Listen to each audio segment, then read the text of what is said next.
Record শুরু করলাম, আমরা চলে যাচ্ছি ডাইরেক্টলি আমাদের ক্লাসে। তো ব্যাপারটা যেটা আমি বলেছিলাম অলরেডি, সেটা হচ্ছে আমাদের আজকে কোঅর্ডিনেশন কেমিস্ট্রিটা আমরা প্রথমে পড়িয়ে নেবো, ঠিক আছে? সব থেকে প্রথমে এটা পড়াবো। তো কোঅর্ডিনেশন কেমিস্ট্রিটা পড়ানোর পর যেটা হচ্ছে ইউনিট 4টা কমপ্লিট শেষ হয়ে যাবে। ঠিক আছে, ইউনিট 4টা কমপ্লিটলি শেষ হয়ে যাওয়ার পর আমরা যেটা করব সেটা হচ্ছে কিছু আমাদের হাতে টাইম থাকবে, সেটা আমরা মক টেস্ট 1-এ তোমাদের যার যা কিছু কিছু সমস্যা ছিল আমরা সেই সমস্যাগুলো সমাধান করব।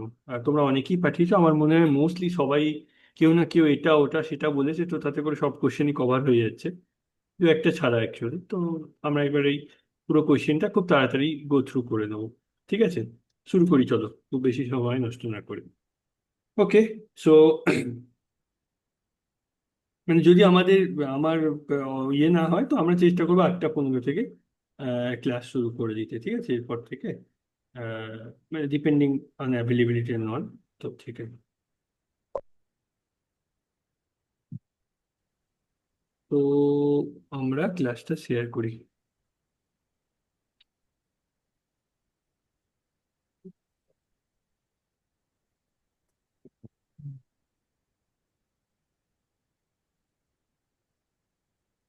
হুম।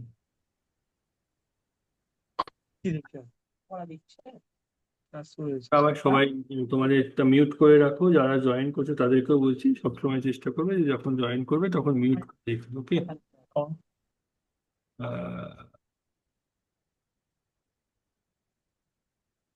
কেউ hello,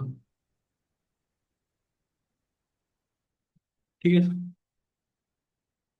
তো যেটা মেন ব্যাপার, তাহলে আমরা শুরু করি আমাদের মেন যে চ্যাপ্টারটা, তোমাদের ইউনিট 4C। এটা খুব বেশি বড় চ্যাপ্টার নয়, এখানে যেটা দেওয়া আছে সেটা হচ্ছে এই ডাবল অ্যান্ড কমপ্লেক্স সল্ট, তারপর হচ্ছে পারফেক্ট অ্যান্ড ইমপারফেক্ট কমপ্লেক্স, ওয়ার্নারের থিওরি কিছু আছে, coordination, IUPAC, nomenclature, chelate complex, এইসব জিনিস। স্যার, হুম, বলো বলো। আমি বলছি আর নোডাল তল কি করে বার করতে হয়? আমি তো বললাম যে ওইগুলো তো আমরা আহ, ওর একটা রুল আছে, n-l-1, ঠিক আছে? ওটা আমি কি বললাম যে আমরা এটা করে নিই, তারপর ওই কোশ্চেন গুলো দেখবো, ঠিক আছে? যদি না থাকে তখন আমি বলে দেবো, তখন n-l-1, এটা আমি বলিনি, এটা আমি দেখিয়েছিলাম একটা একটা রেকর্ডিং এর মধ্যে ছিল বোধহয়। তো এইটা হচ্ছে মোটামুটি আমাদের সিলেবাসটা, আমি এটা করে নিই তারপর আমি তোমাদের কোশ্চেনগুলো নেবো। এবং আমি এটাই বলছি যে চেষ্টা করবে কোশ্চেনগুলো সব কিছু তোমাদের যা যা কোশ্চেন আছে আমি আমার যেদিন ক্লাস নেবো সেদিন আগে সবাই পোস্ট করে দিতে, আমি ওটার মধ্যে দিয়ে যাই, দেখে নিই, কারণ বারবার সুইচ করতে একটু অসুবিধা হয়। যেমন এটা বললে এটা খুব সহজ করে তো বললাম।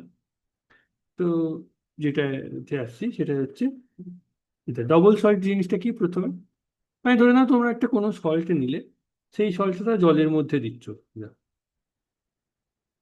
তো সেই সল্টটাকে তোমরা জলের মধ্যে দিচ্ছ, ঠিক আছে? সিম্পল আয়নে যদি ভেঙে যায়, মানে ধরে নাও সোডিয়াম ক্লোরাইড তোমরা নিয়েছো, তো জলের মধ্যে দিলে তো সিম্পল Na+Cl- সিম্পল আয়নে ভেঙে যাচ্ছে, সেই জন্য এটার নাম হচ্ছে ডাবল সল্ট। ডাবল মানে দুটো যে হবে তার কোনো মানে নেই, মানে ডবল মানে সিম্পল আয়নে ভাঙতে হবে, রাইট? সিম্পল আয়নসে ক্যাটায়ন্স এন্ড অ্যানায়ন্স, এই সিম্পল আয়নসে ভাঙতে হবে। এবার ধরো এই যে এটাকে অনেকে ফিটকিরি বলে বা ফটকিরিও অনেকে বলে, অ্যালাম যেটাকে আমরা বলি, রাইট? এটা মনে রাখবে, এটা actually potassium sulphate aluminium sulphate 24H2, এটাকে বলে ওই জলের মধ্যে দাও, পটাশিয়াম অ্যালুমিনিয়ামের ক্যাটায়ন একটা, পটাশিয়ামের ক্যাটায়ন একটা, সেসব সালফেটের ক্যাটায়ন একটা তৈরি করে, এরাও ভেঙে যাচ্ছে, তো এদেরকে বলা হয় ডবল সল্ট। কিন্তু কিছু কিছু কমপ্লেক্স আছে, ধরে নাও এই রকম ধরনের যদি কমপ্লেক্স তুমি জলের মধ্যে দাও, তাহলে এরা কিন্তু not so simple. Not so simple বলতে কি বললাম, যে আমাদের ধরো আহ, কার সাউন্ড মিট হয়ে গেছে, আমার কথা শুনতে পাচ্ছ না? শোনা যাচ্ছে স্যার? আপনার ঘরে চলে যাচ্ছি। হ্যাঁ একদম ঠিক আছে। কেউ লিখেছে কিন্তু কার সাউন্ড, তোমাদের সাউন্ড আমি মিউট করে দিলাম, কারণ তোমাদের যার যার দরকার হবে তারা আনমিউট করে কথা বলবে, আদারওয়াইজ নাহলে নয়েজের সমস্যা হয়, ঠিক আছে? তো কমপ্লেক্স সল্ট যেটা সেটা হচ্ছে নট সো সিম্পল, মানে ধরে নাও এই ধরনের একটা কমপ্লেক্স আছে, তো এবার এই রকম একটা জলের মধ্যে দিলে একটা ক্যাটায়ন তৈরি হলো আর একটা অ্যানায়ন। এবার ক্যাটায়নটা তোমরা যদি দেখো এটা কিন্তু complex, it's not like your Na+, K+, simple না, বোঝা গেল? এইটা একটা যুক্ত যৌগ, বা আমরা যেটাকে বলি কমপ্লেক্স বলি। তো যেহেতু তোমার এইরকম একটা ব্যাপার তৈরি হয়েছে এখানে, ক্লোরিন মাইনাস আর ক্যাটায়ন তৈরি হয়েছে স্যার এই। আপনার সাউন্ডটা কি অফ হয়ে গেছে? সাউন্ড আসছে না তো? স্যার সাউন্ড একটু লো আসছে। হ্যালো। হ্যাঁ স্যার, ঠিক আছে এবার। এক সেকেন্ড, এক সেকেন্ড, হতেই পারে। ওকে। না, ঠিক আছে, ঠিক থাকার একটা কথা, ঠিক আছে। আমি তো সেম সেটআপই করি রোজ। হ্যাঁ স্যার, ঠিক আছে স্যার। ঠিক আছে, আমার মনে হয় হয়তো সামহাও কোনো একটা কারণে আমার মাইক্রোফোনটা একটু দূরে চলে গিয়েছিল, সেই কারণে হয়তো হতে পারে। ঠিক আছে স্যার, শোনা যাচ্ছে হুম। ক্লিয়ার। তো যেটা বলছি সেটা হচ্ছে বেসিক্যালি ধরো তোমার কমপ্লেক্স আয়ন থাকে, তো এটা হচ্ছে একটা ক্যাটায়ন, একটা অ্যানায়ন, ঠিক আছে। তো এই জন্য এগুলোকে বলা হয় কোঅর্ডিনেট কমপ্লেক্স বা যুক্ত যৌগ। ওকে।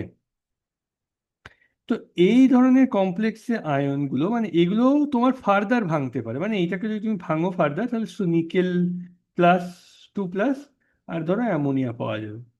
তখন আমরা ওটাকে সিম্পল বলতে পারি, বাট ওটা তো পাওয়া যাচ্ছে না, এটা একটা যুক্ত যৌগ পাওয়া যাচ্ছে, এই জন্য এটাকে কমপ্লেক্স সল্ট বলে। এবার আমি এটা কোশ্চেনে আসি, কিরকম ধরনের হতে পারে। মানে ধরে নাও combination of cation with one or more neutral molecules or anions can give you এরকম, মানে ধরো একটা ক্যাটায়ন বেসিক্যালি কোনো মেটাল আয়ন হয়, তো সেই মেটাল আয়নের সঙ্গে বিভিন্ন আয়ন বা নিউট্রাল মলিকিউল এরা সবাই যুক্ত হয়ে একটা নিউট্রাল মলিকিউল বা যুক্ত যৌগ তৈরি করতে পারে। পরিষ্কার? কিরকম বললাম, কিরকম বলতে চাইছি? ধরো নিকেল 2 প্লাস, এটা একটা ক্যাটায়ন বা মেটাল আয়ন, এর সঙ্গে অ্যামোনিয়া এরা যুক্ত হয়ে একটা যুক্ত যৌগ তৈরি করলো, সেটা হচ্ছে NH3 হোল 6 2 প্লাস, এটা হচ্ছে একটা যৌগ, এটা একটা যৌগ তৈরি করলো। এটাকে আমরা বলি কমপ্লেক্স আয়ন। কারণ ওভারঅল যদি তুমি চার্জ দেখো, এই 2 2 প্লাসই থাকবে, তাই। আর এই যে বন্ডগুলো, এটা আমরা তোমাদেরকে কি বন্ড বলবো, এগুলোকে কি বন্ড বলবো? Coordinate bond. কোঅর্ডিনেশন। এক্স্যাক্টলি, এগুলো হচ্ছে কোঅর্ডিনেট বন্ড বা ডেটিভ বন্ডিং।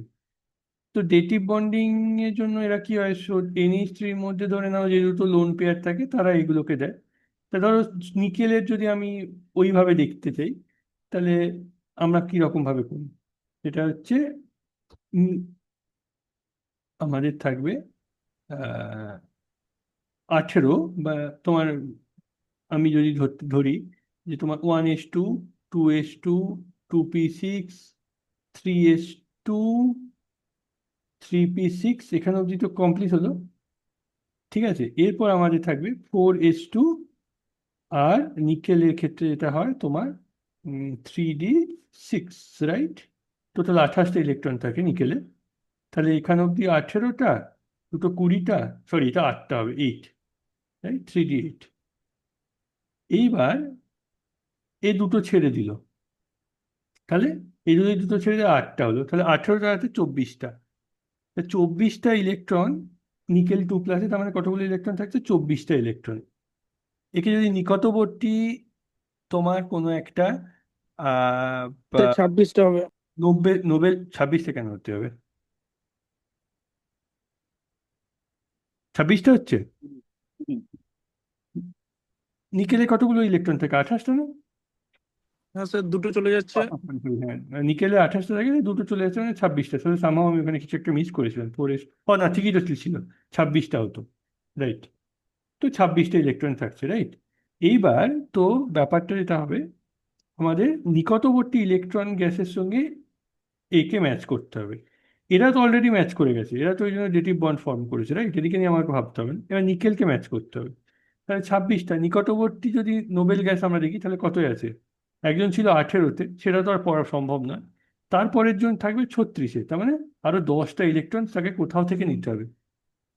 এবার দেখি আমরা 10টা ইলেকট্রন পাই কিনা। এই দুটো ইলেকট্রন দিচ্ছে, এই দুটো ইলেকট্রন, এই দুটো, এই দুটো, এই দুটো, এই দুটো, 1 2 3 4 5 6, তাহলে কতগুলো হচ্ছে? 12টা। 12টা প্লাস 26টা, তাহলে কতগুলো হচ্ছে? টোটাল 38টা ইলেকট্রন হচ্ছে, রাইট।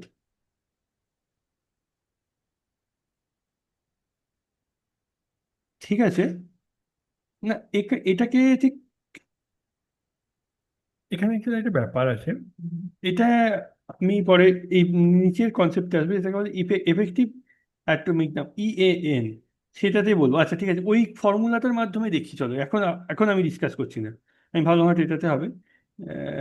আর নিকেল 2+, নিকেল 2+, নিকেলের যদি 28টা হয় তাহলে দুটো, আর এরা প্রত্যেকে দুটো দুটো করে, 1 2 3 4 5 6, 12 আর দুটো 18, 38টা 38টা হয়ে যাচ্ছে, সেটা তো হবে না, তাহলে সেটা তো হওয়ার কথা না।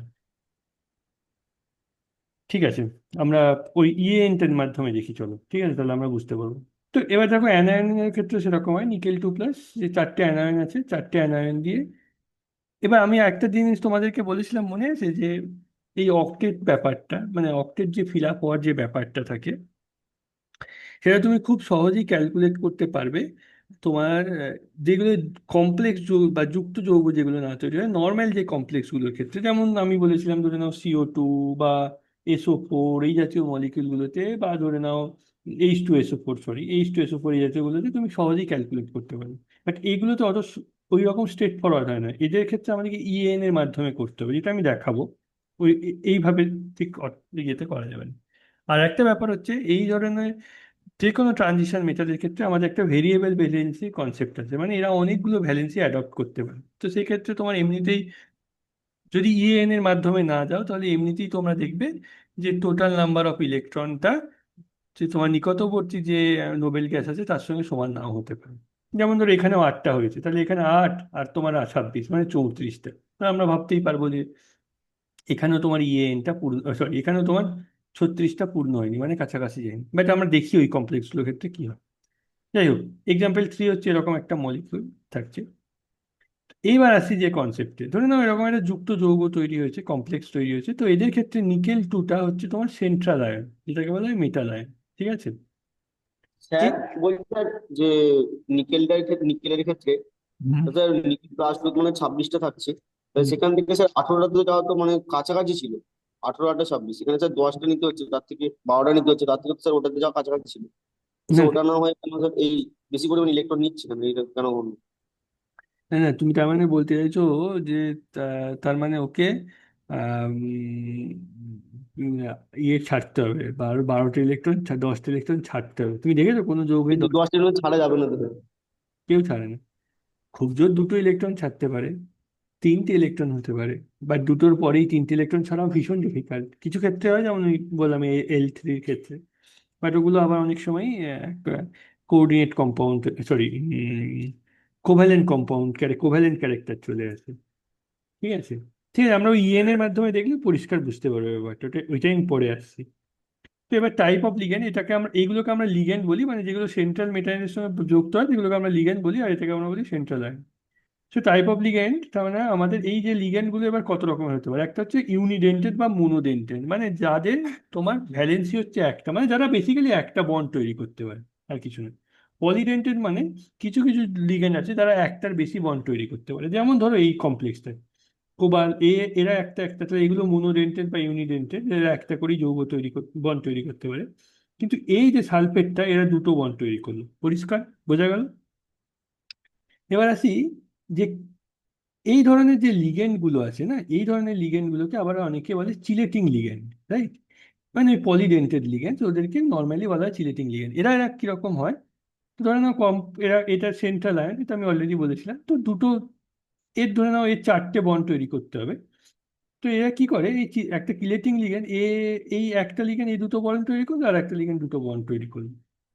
তো এই ধরনের লিগ্যান্ড গুলোকে আমরা বলি কিলেটিং লিগ্যান্ড। দেখো এইটা সিমিলার টু দিস ওয়ান, কারণ বেসিক্যালি তুমি এখানে একটা করে হাইড্রোজেন বাদ করে দিয়ে কার্বন কার্বনের সঙ্গে যুক্ত হচ্ছে। তো এইটা আর এটা হচ্ছে ডিফারেন্ট। এবার যদি আমি তোমাদেরকে জিজ্ঞেস করি এই দুটোর মধ্যে কোন যৌগটা স্টেবল হবে, সবসময় মনে রাখবে যে যেগুলোতে কিলেটিং যৌগ, বা যেখানে পলিডেন্ট, মানে যেখানে একটা ligand more than one bond তৈরি করতে পারবে, সেই যৌগগুলো সবসময় স্টেবল হয়। তো এই দুটোর যদি কম্প্যারিজন হয়, তাহলে এ সবসময় স্টেবল। সেই জন্যই এই কনসেপ্টটা হচ্ছে কিলেটিং লিগ্যান্ড। অনেকে কিলেট বলে, অনেকে চিলেট বলে। তুমি যদি চিলেট বলতে চাও চিলেট বলো, আমি নর্মালি কিলেটিং বলি, সেই জন্য কিলেট আমি বলছি। তো কিলেটিং যে কমপ্লেক্সটা আছে, তো এই কিলেটিং কমপ্লেক্সটা সবসময় স্টেবল হয়, রাইট? তো সেই জন্য এদের এনার্জি, মানে যদি তুমি এনার্জি দেখো আর এর এনার্জি দেখো, এর এনার্জিটা সবসময় লো হয় এবং এতে স্টেবল হয়। ঠিক আছে, এইটাই এই ওভারঅল যৌগটাকে বলা হয় কিলেট কমপ্লেক্স, আর এইটাকে বলা হয় কিলেটিং লিগ্যান্ড। এই হচ্ছে ব্যাপার। এবার আমাদের যে এখানে যে তিনটে জিনিস পড়তে হবে, বেসিক্যালি তিনটে জিনিস। একটা হচ্ছে কি ওয়ার্নারের থিওরি বা ভার্নারের থিওরি, অনেকে ভার্নারও বলে অনেকে ওয়ার্নারও বলে। আইসোমারিজম, যেমন আমরা আইসোমারিজম দেখেছিলাম অলরেডি, আমরা আইসোমারিজমটা দেখেছি, অপটিক্যাল আইসোমারিজম, রাইট? আর ইএনজি এর আইসোমারিজম, রাইট? সেরকম আমাদের আইসোমারিজম আছে, অপটিক, আর একটা হচ্ছে আইউপ্যাক নোমেনক্লেচার। এই তিনটে জিনিস আমাদেরকে দেখতে হবে। এটাই হচ্ছে মেন এখানকার ক্লাস। এবার আমাদের নেক্সট চ্যাপ্টার, নেক্সট ইয়েটাতে আছি। তো আমি ধরো আসছি ওয়ার্নারের থিওরিটাতে। ওয়ার্নারের থিওরিটা কি বলছো? খুবই সহজ।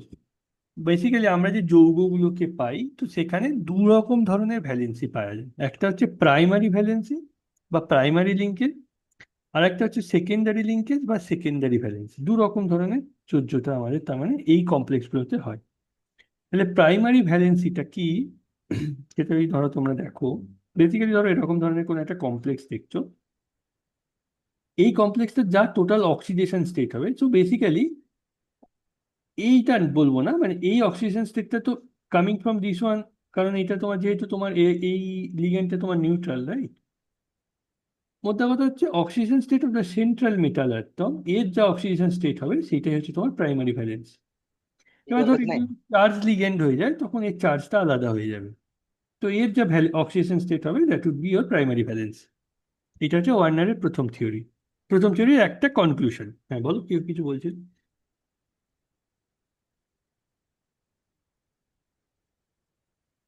কেউ কিছু বলছিল মনে হয়, হ্যাঁ? ঠিক আছে, বাদ দাও।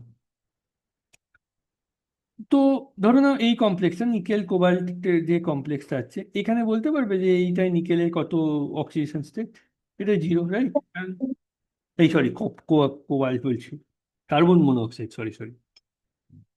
এটা একটু ওটা বড় হাতের হবে, আমি মিস্টেক করছি। স্যার জিরো হবে তো স্যার? হ্যাঁ, জিরো, ঠিক। এটা হচ্ছে সি, সি ও। বেসিক্যালি এটা হচ্ছে, আমি যেটা বললাম, এটা হচ্ছে কার্বন মনোঅক্সাইড। ওকে, নিকেল কার্বন মনোঅক্সাইড এই যে কমপ্লেক্সটাতে, এটা জিরো, রাইট?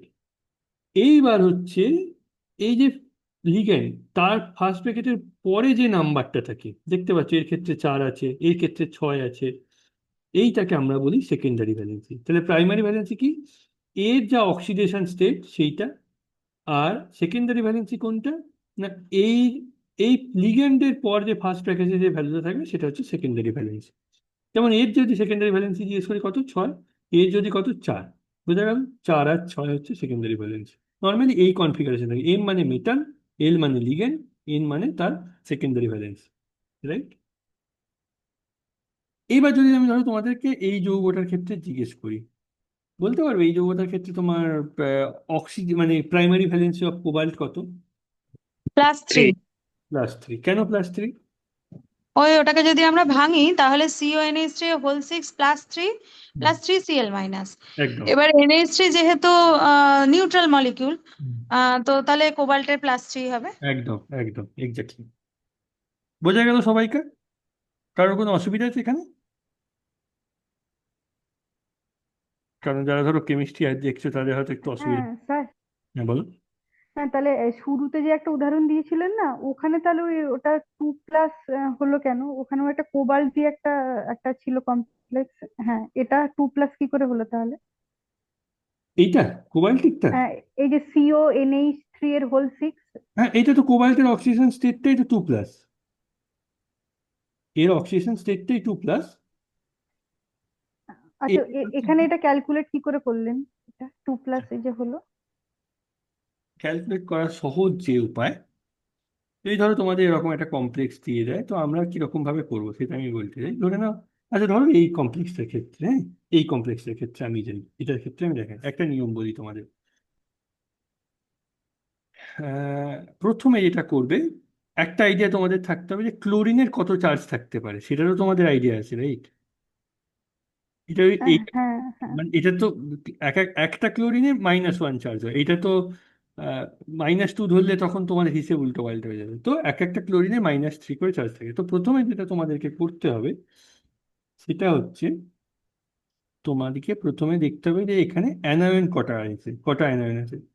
সেটা আমি বলে দেবো, সেখানে মানে অনেক অ্যানায়নের ক্ষেত্রে তোমরা তো বুঝতে পারবে না, বাট সেটার জন্য একটা ব্যাপার আছে।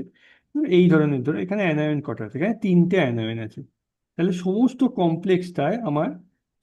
যদি কমপ্লেক্সটা আমি দেখি, তাহলে আমার সিও NH3 হোল 6 3+ চার্জ থাকতে হবে, তবেই তো 3Cl মাইনাস হবে প্রত্যেকটা একটা একটা। তাহলে পুরো কমপ্লেক্সটা নিউট্রাল। এইটা যদি তোমার 3 চার্জ 3 - 1 হয়, এটা 3+ হয়, তবেই তোমার টোটালটা তোমার 0 হচ্ছে চার্জটা। বোঝা গেল? হ্যাঁ স্যার, এটা বুঝতে পেরেছি, বলছি ওটাই তাহলে ওটার অক্সিডেশন স্টেট, ওটা 2+টা আগে থেকে কি করে বুঝলেন, এটাই জিজ্ঞাসা করছি। এইটা যদি বুঝতে পারো তাহলে এটা তো বুঝতে পারার কথা, এটা তো এখানে 2+ লেখাই আছে। ও, ওটা অলরেডি আগে থেকে বলে দিয়েছেন তাই তো? হ্যাঁ হ্যাঁ, আচ্ছা। মানে আমি এখানে 3+ বলতে পারতাম, বাট এখানে না বলিনি, তাহলে তো এটা তো তাহলে বোঝা বোঝা গেছে তাই তো। তাহলে আমি ডিটেলে যাচ্ছি না। হ্যাঁ এনিওয়ে, হ্যাঁ। আমি আর একটা জিনিস বলে বলে দিচ্ছি যেটা আমি বলছিলাম। ধরো এরকম যদি কেস হয়, তখন আমরা বুঝে গেলাম যে আমাদের 3+ চার্জ হচ্ছে, রাইট? এবার আমরা কি করে বের করবো? এবার আমরা শুধু দেখবো এই কমপ্লেক্সটার মাঝখানে নর্মালি হয় কি, যে ধরে নাও একটাই মেটাল অ্যাটম আছে, রাইট? ধরো এক্সটা মেটাল অ্যাটম আছে, ধরে নাও MXLY, এই টাইপের কমপ্লেক্স। সরি, এটা আমি হচ্ছে LMXLN, এটা N লিখছি, এটা হচ্ছে এক্স। ওকে, এক্স, এটা N। আমি তাহলে কি করব? X into oxidation state of the metal, right, plus L, sorry L নয়, চার্জ অফ দ্য লিগ্যান্ড, ধরে নাও C, charge of the ligand হচ্ছে সি, ওকে, বা Cl, charge of the ligand, into number of ligand present, equal to তোমার -3।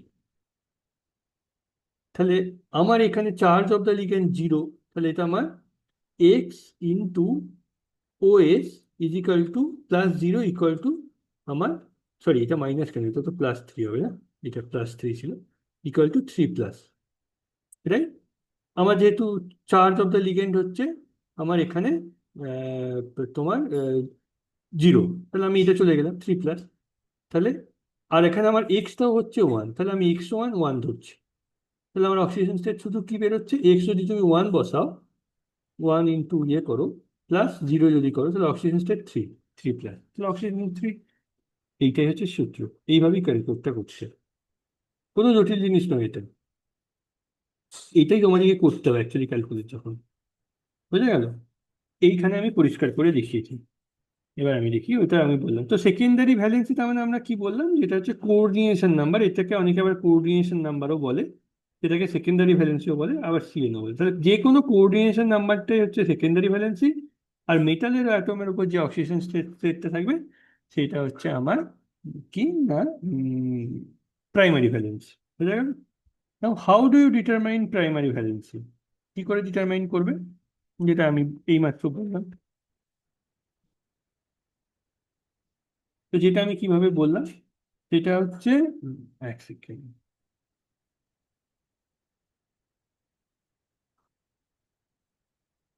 সেটা হচ্ছে কিভাবে আমি বলবো, সেটা হচ্ছে যে টোটাল চার্জ, আর টোটাল চার্জ হচ্ছে TC, টোটাল চার্জ যেটা আমি TC লিখেছি, আর এইটা হচ্ছে উম, এইটা তো বেসিক্যালি ওপরে যে চার্জটা থাকবে সেটা হচ্ছে আমার টোটাল চার্জ, ঠিক আছে, এই কমপ্লেক্সের ক্ষেত্রে। তো প্রাইমারি ভ্যালেন্সি ডিফাইন করার নিয়ম হচ্ছে প্রাইমারি ভ্যালেন্সি অফ কোবাল্ট +0 × 0, 0 0 কেন বলেছিলাম, কারণ এর চার্জ হচ্ছে তোমার 0 ইন্টু, এটা 0 যদিও হবে না, এটা অ্যাকচুয়ালি একটু গোলমাল করে ফেলেছি, বা এইটা আমি লেখা উচিত যেভাবে লিখেছিলাম। ধরো এই কালারটা নিই, 6 × 0 ইকুয়াল টু 3, তাহলে 3 আসছে, যেভাবে বললাম। বোঝা গেল পরিষ্কার? এবার টোটাল চার্জ আমরা can you get total charge, আর PV মানে তুমি প্রাইমারি ভ্যালেন্সি ধরো, আর SB মানে সেকেন্ডারি ভ্যালেন্সি, ঠিক আছে? SB মানে আমি বলতে চাইছি যে আমার প্রাইমারি ভ্যালেন্সি আর সেকেন্ডারি ভ্যালেন্সি। এবার আমি তোমাদেরকে এই দুটো কমপ্লেক্স দিচ্ছি, রাইট? আমি এটা দেখিয়ে ফেললাম।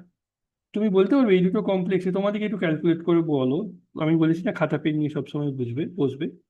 2 মিনিট সময় দিচ্ছি। দুটো কমপ্লেক্সের ক্ষেত্রে প্রাইমারি ভ্যালেন্সি, সেকেন্ডারি ভ্যালেন্সি, আর আর টোটাল চার্জ কত। টিসি মানে টোটাল চার্জ, এই যে আমি এখানে লিখেছিলাম, এটাকে আমি টোটাল চার্জ বলবো। এই তিনটা আমাকে বলতে হবে। স্যার প্রথমটা প্রাইমারি ব্যালেন্স কি হবে? 2+। প্রথমটার প্রাইমারি ভ্যালেন্সি হচ্ছে 2+, সবাই শিওর? হ্যাঁ স্যার, আর সেকেন্ডারি ব্যালেন্সই হবে 6। সবাই সবাই একমত? হ্যাঁ, আর টোটাল চার্জ? 0। 0 হবে। আর সেকেন্ডটার ক্ষেত্রে? সেকেন্ডটার ক্ষেত্রে +1 হবে প্রাইমারি, +1 আর সেকেন্ডারি ব্যালেন্স 6। আর টোটাল চার্জ 0। বুঝা গেল? তো আমরা দেখি মিলছে? কারোর কোনো কনফিউশন আছে এখানে? দেখো, এখানে যা কনফিউশন থাকবে সে বলতে পারো, এরপর কিন্তু আমরা খুব তাড়াতাড়ি। হ্যাঁ, হ্যাঁ, স্যার সেকেন্ডারি ব্যালেন্স মানে যতগুলো লিগ্যান্ড যুক্ত থাকছে সেটা তো। সেকেন্ডারি ভ্যালেন্সি হচ্ছে তোমার যতগুলো লিগ্যান্ড যুক্ত থাকবে ততগুলো, এক্স্যাক্টলি। স্যার বলছিলাম সেখানে তো প্রাইমারি ব্যালেন্স হিসাবেও থাকতে পারে, আবার সেকেন্ডারি হিসাবেও থাকতে পারে কোটেশন নাম্বারের ভিতরে। যেমন এটা NH3 4 আছে, Cl2 আছে, Cl2 কিছু কিছু ক্ষেত্রে দেখা যায় যে প্রাইমারি ব্যালেন্স হিসাবেও কাজ করে, আবার সেকেন্ডারি ব্যালেন্স হিসাব স্যাটিসফাই করে। না, যদি তোমার কমপ্লেক্সটার এই যে লিগ্যান্ড, মানে যদি তুমি লিগ্যান্ড হিসেবে না থাকে, যদি তোমার অ্যানায়ন হিসেবে থাকে, তখন তুমি যেটা বলছো সেটা প্রাইমারি ভ্যালেন্সি নয়, সেটা চার্জটাকে স্যাটিসফাই করছে। Primary valency always will be your oxidation state of the metal ion. এর ক্ষেত্রে এর ক্ষেত্রে তুমি যদি দেখো, এখানে একটা অ্যানায়ন হিসেবে নেই, ক্লোরিনটা একটা লিগ্যান্ড হিসেবে।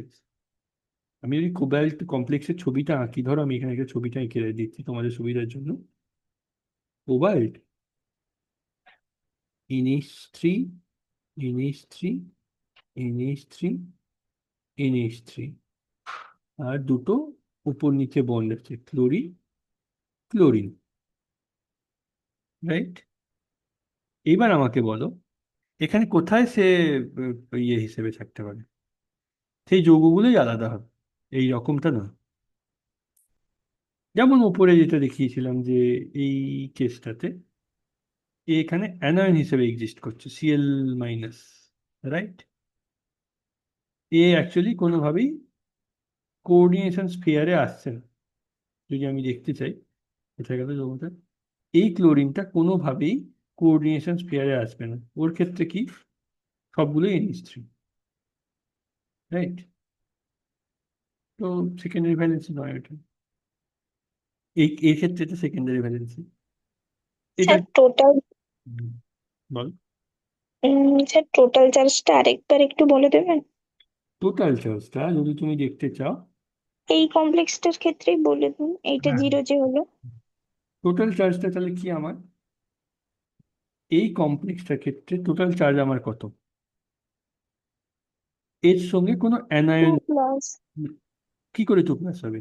এই টোটাল কমপ্লেক্সটার 0 চার্জ না, কারণ এর সঙ্গে তো আমার কোনো অ্যানায়ন যুক্ত নেই। উপরের আচ্ছা, কমপ্লেক্স মানে এই দেখো, আচ্ছা তোমাদেরকে আরো একটা সহজ বলার জন্য বলি, নর্মালি ফার্স্ট ব্র্যাকেটের বাইরে অ্যানায়ন গুলো থাকে, সরি থার্ড ব্র্যাকেটের বাইরে অ্যানায়ন গুলো থাকে।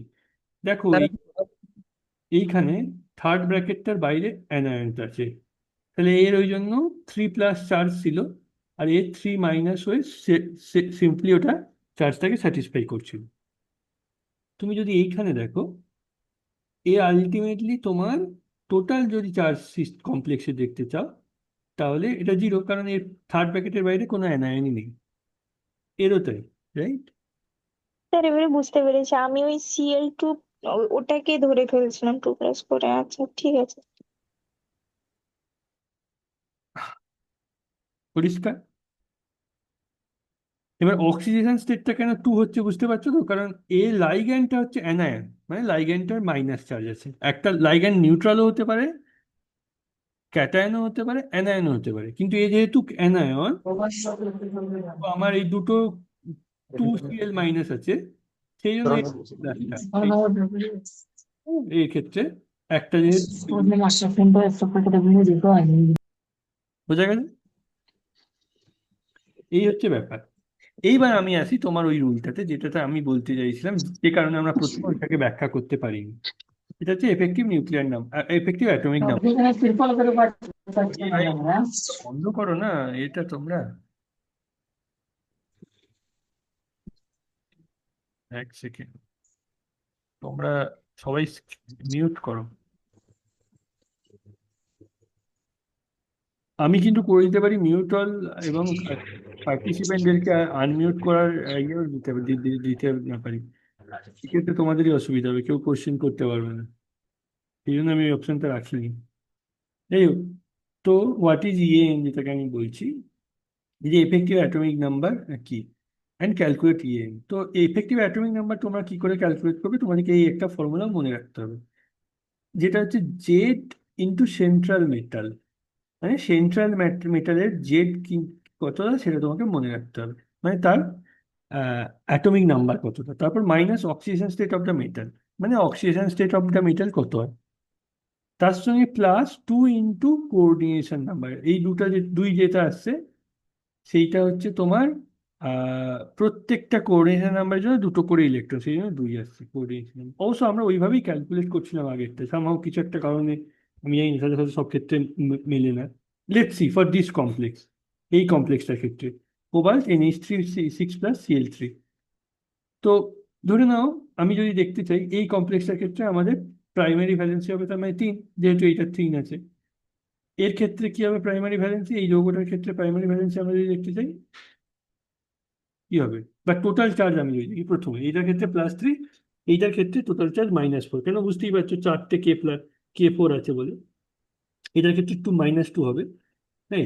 এখন এই দুটোর ক্ষেত্রে আমরা ক্যালকুলেট করি, এর ক্ষেত্রে আমরা প্রাইমারি ভ্যালেন্সিটা দেখি, তো এর ক্ষেত্রে 3+ হবে, যেহেতু এর 3- হয়েছিল, তো এর 3+ হবে, বোঝা গেল?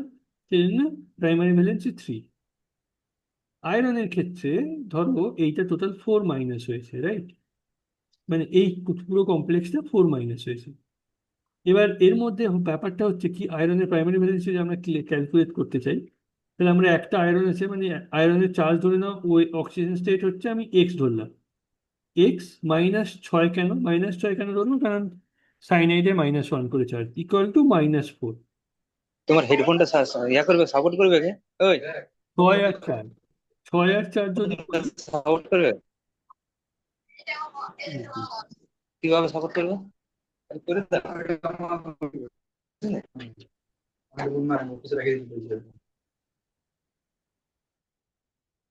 তো 6 - 4 যদি করতাম, তাহলে আমার কত হতো 2। তো সেই জন্য আমার এখানে 2 হলো, পরিষ্কার বোঝা গেল? সিমিলারলি আমরা যদি এইভাবে এটা লিখি, ক্লোরিন K2, এটা যেহেতু 2+ হচ্ছে, আর Cl6, তাহলে X-6 ইকুয়াল টু 2, তাহলে কত হবে 4, সেই জন্য আমার 4, তাহলে 3, 2, 4। সেকেন্ডারি ভ্যালেন্সি খুব সোজা, প্রত্যেকের ক্ষেত্রেই 6 হবে, পরিষ্কার, 6, 6, 6, আমার কোনো অসুবিধা নেই। টোটাল 400, প্রথমেই বললাম 3, 4, 4। এবার এফেক্টিভ কোঅর্ডিনেশন নাম্বারটা আসে। এইবার দেখো, এই কমপ্লেক্সটার ক্ষেত্রে আমরা যদি দেখি, এই কোবাল্ট এটা 3+ আছে, রাইট, কোবাল্ট যদি 3+ থাকে, মানে আমি এখানে যে দেখিয়েছি এই কমপ্লেক্সটার ক্ষেত্রে 4K+, তো ধরো আয়রন, আমি এই আয়রনের ক্ষেত্রে লিখি, আয়রনের ক্ষেত্রে টোটাল এফেক্টিভ কোঅর্ডিনেশন নাম্বার কত হচ্ছে, টোটাল হচ্ছে জেড কত, 26, রাইট। আয়রন আমরা সবাই জানি 26 জেড। তারপর -2, -2 কেন করলাম, কারণ এর অক্সিডেশন স্টেট আমরা পেয়েছি 2, অক্সিডেশন স্টেট থেকে পাচ্ছি এখান থেকে, প্রাইমারি ভ্যালেন্সি থেকে, তাহলে -2, রাইট। এই সূত্রটাই বসাচ্ছি, minus oxygen state of metal, তাহলে -2 বসালাম। তারপরে 2 into number of secondary value, মানে 6 করলে কত হচ্ছে, 26 -4 = 36। এর ক্ষেত্রে যদি আমরা দেখি সিমিলারলি, এর ক্ষেত্রেও আমরা যদি দেখি সিমিলারলি, এর ক্ষেত্রে হচ্ছে আমরা সিমিলারলি জিনিসটা পাবো, বোঝা গেছে? তো বেসিক্যালি মানে এই দুটোর ক্ষেত্রে কোবাল্ট অ্যান্ড K4 এর ক্ষেত্রে 36 পাবা, এটা ক্ষেত্রে দেখো এই তুমি বিভিন্ন ওই নাম্বারগুলো রাখবে, এগুলো সব হচ্ছে তোমার ক্লোজ টু ইউর, কি বলে ওটাকে, নিকটবর্তী যে নোবেল গ্যাস, তার নাম্বারের সঙ্গে ম্যাচ করছে, 36 হচ্ছে, এই জন্যই অ্যাকচুয়ালি কমপ্লেক্সটা ফর্ম হয়। তো আমরা দেখবো এই ইএন নাম্বারটা, এটা এইভাবে ক্লিক করা হয় যে কোনো ক্ষেত্রে। তবে আমি তাও বলতে চাইছি ইএন নাম্বার হয়তো তুমি দেখবে সব ক্ষেত্রে হয়তো আচ্ছা তুমি ধরো আমি এই কমপ্লেক্সটার ক্ষেত্রে হিসেব করি, হ্যাঁ, তাহলে বোঝা যাবে যে পরিষ্কার ইএন মিলছে কি মিলছে না। ধরে নাও এই complex nickel cobalt, sorry cobalt বলে ফেলতে পারবো, নিকেল কার্বন মনোঅক্সাইড হোল 4 এই কমপ্লেক্সটার ক্ষেত্রে বলো এটার ক্ষেত্রে নিকেলের জেড কত? 28টা। ক্লিয়ার? নিকেলের অক্সিডেশন স্টেট কত? মাইনাস 0 করতে হবে, তো 0 হচ্ছে না। 2 ইন্টু সেকেন্ডারি ভ্যালেন্সি মানে 4, তাহলে কত হচ্ছে? 28 প্লাস 8 মানে 36। মিলে গেল? এই কমপ্লেক্সের ক্ষেত্রে মিলল। এবার আমরা যেটা আগের একটা বোধহয় কমপ্লেক্সের ক্ষেত্রে আমরা মেলাতে কোনো একটা কারণে পাচ্ছিলাম না বোধহয়, কোবাল্ট NH3, স্যার আগেরটা স্যার আরেকবার বলে দিন, বুঝতে পারলাম না স্যার। কোনটা বুঝতে পারিনি? স্যার নিকেলের যেটা বললেন এইমাত্র 28+8। নিকেল, নিকেল আহ, আহ, এই কমপ্লেক্সটার ক্ষেত্রে আমি বলছি কার্বন মনোঅক্সাইড হোল 4 এইটা। এর ইএন কত হবে তোমরা নিজেরা ক্যালকুলেট করে বলো। নিকেলের জেড কত? Z of the central metal ion নিকেলের ক্ষেত্রে কত হয়? 28 minus oxidation state of the metal, এখানে oxidation state of the metal কত? 0 প্লাস 2 ইন্টু কোঅর্ডিনেশন নাম্বার, এর কোঅর্ডিনেশন নাম্বার কত? 4, তাহলে 28 আর 8-এ 36। হ্যাঁ স্যার, ঠিক আছে, বুঝতে পেরেছি। হ্যাঁ, সব ক্ষেত্রে এটা মিলবে। যদি কোনো কারণে ওপরেরটার ক্ষেত্রে যদি ধরো না মিলে, তার মানে there is something wrong. Something wrong মানে কিছু না, আমি মনে হয় অক্সিজেন নাম্বারটা এদিক ওদিক করে ফেলেছি, এটা হতে পারে। এটা কোনো কারণে অক্সিজেন নাম্বারটা 2 এর জায়গায় 3 প্লাস করে ফেলেছি, বাট এই এর নাম্বারটা কিন্তু সবসময় মিলবে। এটাই হচ্ছে মেন স্টেবিলিটি। বুঝা গেল? সব কমপ্লেক্সের ক্ষেত্রে এটা মিলে যাবে। তো এইটা কেন ইএন ইম্পর্টেন্ট বোঝাই গেল, বোঝাইলাম। এফেক্টিভ নিউক্লিয়ার নাম্বারটা হচ্ছে তোমার ইএন সঙ্গে সমান হতে হবে, এটা হচ্ছে ব্যাপার। এবার আমরা আসছি আইইউপ্যাক নোমেনক্লেচার, ঠিক আছে, সেকেন্ড পার্ট যেটা। না, আমাদের ধরো এরকম ধরনের কমপ্লেক্সগুলো যেগুলো এই ধরনের দেখছি, এগুলো তুমি নাম কি করে করবে, রাইট? এইটার নামটা তোমাকে তো করতে করতে হবে। তো নর্মালি মনোনিউক্লিয়ার কমপ্লেক্স, মনোনিউক্লিয়ার মানে যদি একটাই মেটাল অ্যাটম থাকে, অনেক সময় দেখবে অনেকগুলো মেটাল অ্যাটম থাকে, বাট তোমাদের মনোনিউক্লিয়ার কমপ্লেক্সের ক্ষেত্রেই করতে হবে, তোমাদের সিলেবাস আছে। So you don't have to think about binuclear complex. Okay? তো এইটার ক্ষেত্রে বলো, তো মনোনিউক্লিয়ার কমপ্লেক্সের ক্ষেত্রে complex with one metal atom তাকে বলা হয়। তো রুল 1 যেটা কি না, number of ligand specified using Greek word. মানে ধরে নাও এই ধরো এই কমপ্লেক্সের ক্ষেত্রে আমি বলছিলাম, রাইট, এই কোবাল্টে 6টা আছে, তো লাইগ্যান্ডের নাম্বারটা আমরা হেক্সা বলবো। হেক্সা, এটাকে বলা হয় ক্লোরিডো, ঠিক আছে, হেক্সা ক্লোরিডো। তো এই সরি, আমরা এটাকে বলছি যে হেক্সা অ্যামিন, হেক্সা অ্যামিন, রাইট। আর এখানে ক্লোরিন হচ্ছে দুটো আছে, ওই জন্য আমরা বলছি ডাইক্লোরিডো। আর এখানে 4টে NH3 আছে, ওই জন্য আমরা বললাম টেট্রা। তো এই গ্রিক নাম্বার দিয়ে নর্মালি তোমার কতগুলো লাইগ্যান্ড আছে সেটাকে বোঝানো হয়, মানে কোঅর্ডিনেশন নাম্বারটা এই গ্রিক নাম্বার দিয়ে বোঝানো হয়। তার মানে আমি বুঝতে পারলাম আমরা এটা আগে লিখতে পারি, এই রকম লিখতে থাকলে আমরা লিখতে পারি টেট্রা, এই আগে থাকলে লিখতে পারি ডাই। এবার এই দুটোর মধ্যে অ্যানায়নকে আমরা ক্লোরিডো বলছি, আর এটাকে অ্যামিনটাকে অ্যামিন কেন বলছি, এটাই রুল। এটাই হচ্ছে রুল নাম্বার 2, যে নেগেটিভ আয়ন লাইগ্যান্ড থাকলে তার নামের শেষকালে সবসময় ও যুক্ত করা হয়, যেমন ক্লোরিডো, হাইড্রো, অ্যামিডো, কার্বোনেটো, এইগুলো, ঠিক আছে। আর নিউট্রালগুলো অ্যাজ ইট ইজ যেমন আছে সেরকম। রুল নাম্বার 3 কিরকম কি, নিউট্রালগুলো কোনো স্পেশাল এন্ডিং নেই, যা আছে তা পরিষ্কার। সেই জন্য আমরা এখানে বললাম টেট্রা অ্যামিন, নিউট্রাল বলে অ্যামিনটাকে অ্যামিনই বললাম, কিন্তু ক্লোরিন তাকে আমরা ক্লোরিডো বললাম। এখানে আবার হেক্সা অ্যামিন বললাম কারণ এটা আছে বলে। বোঝা গেল? পরিষ্কার? এবার আসছি রুল নাম্বার 4, এটা খুব মন দিয়ে শুনবে। ওকে, এই যে ধরো এই কমপ্লেক্সটা আছে, এই কমপ্লেক্সটার মধ্যে এই ডাইক্লোরিডো আমি আগে বলবো, না টেট্রাঅ্যামিনো আমি আগে বলবো, না মেটাল কোবাল্ট আমরা আগে বলবো, কোনটা আগে বলবো? নর্মালি আইইউপ্যাক নোমেনক্লেচারের মাধ্যমে তোমাদেরকে আমি যেতে বলবো। নর্মালি যদি ওল্ড পদ্ধতিতে দেখো, যেটা আবার অনেকেই বিশ্বাস করে বা বলে, ওল্ড পদ্ধতিতে আমি দুটোই বলেছি, যে অ্যানায়ন দিয়ে সবসময় শুরু করা হয় বা নেগেটিভ আয়ন দিয়ে শুরু করা হয়। মানে ধরে নাও যদি আমি এর নামটা শুরু করতাম, তাহলে আমি শুরু করতাম ডাইক্লোরিডো দিয়ে, ডাইক্লোরিডো, তারপরে টেট্রাঅ্যামিন, তারপর করো। তো মনে রাখবে প্রথমে আগে লিগ্যান্ডের নাম হয় ওল্ড পদ্ধতিতে, তারপরে সেন্ট্রাল মেটাল অ্যাটমের। আর লিগ্যান্ডের মধ্যে যে অ্যানায়ন তার আগে হবে। তো লিগ্যান্ড আমি তাহলে প্রথমে এই দুটো বলবো, তারপর এটা। তাহলে আমি কি বলবো? ডাইক্লোরিডো, তারপর আমি বলবো টেট্রাঅ্যামিন, কোবাল্ট, তারপর কোবাল্টের শেষকালে নর্মালি তার অক্সিডেশন স্টেটটা লেখা হয়। তার মানে ডাইক্লোরিডো, টেট্রাঅ্যামিন, কোবাল্ট, টু। এটা হচ্ছে ওল্ড হিসেবে তোমার এর নাম, এটা which is completely correct, right? এবার আইইউপ্যাক বলছে যে দূর আমরা ওসবে কিছুতে যাবো না, নর্মালি তোমরা আইইউপ্যাকটাই ফলো করারও চেষ্টা করবে। ওল্ডও করতে পারো, কারণ অনেক সময় কোশ্চেনে চলে আসতে পারে, আর অনেকদিন ধরে ওল্ড ফলো করা হয়েছে তো। আইইউপ্যাক বলছে আমরা অ্যালফাবেটিক্যালি অর্ডারে যাবো। বলছে কিরকম অ্যালফাবেটিক্যালি অর্ডারে যাবো? এই ক্লোরিড আর অ্যামিনোর মধ্যে কে অ্যালফাবেটিক্যালি আগে? অ্যামিন, কারণ এ দিয়ে শুরু হচ্ছে। আমরা শুরু করবো তাহলে আইইউপ্যাক অনুসারে আমরা ডাইক্লোরিডো নিয়ে নয়, আমরা শুরু করব, আমরা বলবো টেট্রাঅ্যামিন, ডাইক্লোরিডো, কোবাল্ট। কোবাল্টটা শেষকালে থাকবে, মানে সেন্ট্রাল মেটাল অ্যাটমটা শেষকালে থাকবে, বাট এদের মধ্যে নামটা এরকম। পরিষ্কার বোঝা গেল? Alphabetically order. রুল নাম্বার 6 হচ্ছে যে when you have di tri tetra in your ligand, মানে ধরে নাও এই ধরনের যে যদি লাইগ্যান্ড থাকে, তো এখানে কি হয়? এখানে ডাইঅ্যামিন আছে, রাইট? এই তো ডাইঅ্যামিন, তো ইথাইল ডাইঅ্যামিন। তাহলে তুমি কি বলবে? Die ethyl diamine? সেটা হবে না। তখন বলছে যে না, ওরকম করে বললে চলবে না।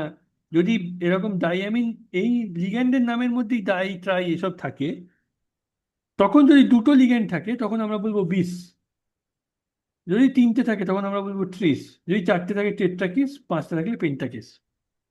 তার বেশি আর হবে না, দরকার নেই। যেমন ধরো এই কমপ্লেক্সটার ক্ষেত্রে আমরা কি বলবো যদি আমরা ফলো করি ফলোইং ইয়োর আইইউপ্যাক রুল।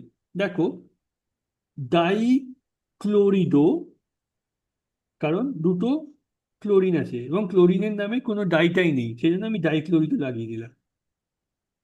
এবং এটা হচ্ছে তোমার অ্যাকোয়া, এটাকে অ্যাকোয়া বলে। অ্যাকোয়ার নামেও কোনো ডাইটাই এসব কিচ্ছু নেই, সেই জন্য আমি টেট্রা অ্যাকোয়া ক্রোমিয়াম 3 বলে দিলাম। পরিষ্কার? এটা আমার ওল্ড পদ্ধতিতে। কেন না, আমি ক্লোরিডোটাকে আগে বলেছি, তারপরে অ্যাকোয়া বলছি, তারপরে তোমার আমি ক্রোমিয়ামে যাচ্ছি। আইইউপ্যাকে আমি যদি যাই অ্যালফাবেটিক্যালি অর্ডারে, তাহলে অ্যাকোয়াটা প্রথমে চলে যাবে, তাহলে টেট্রা অ্যাকোয়া ডাইক্লোরিডো ক্রোমিয়াম, একই রয়েছে ক্রোমিয়াম। আর শেষকালে ক্লোরাইডটা লিখতে হয়, কারণ ক্লোরাইডটা হচ্ছে তোমার আয়ন ক্লোরাইড, যেটা তোমার একে বলে। এটা তখন আর তোমার এটা না লিখলেও চলে, শুধু ক্লোরাইড লিখলেই হয়ে যায়। বুঝা গেল? এইটা হচ্ছে তোমার আইইউপ্যাক।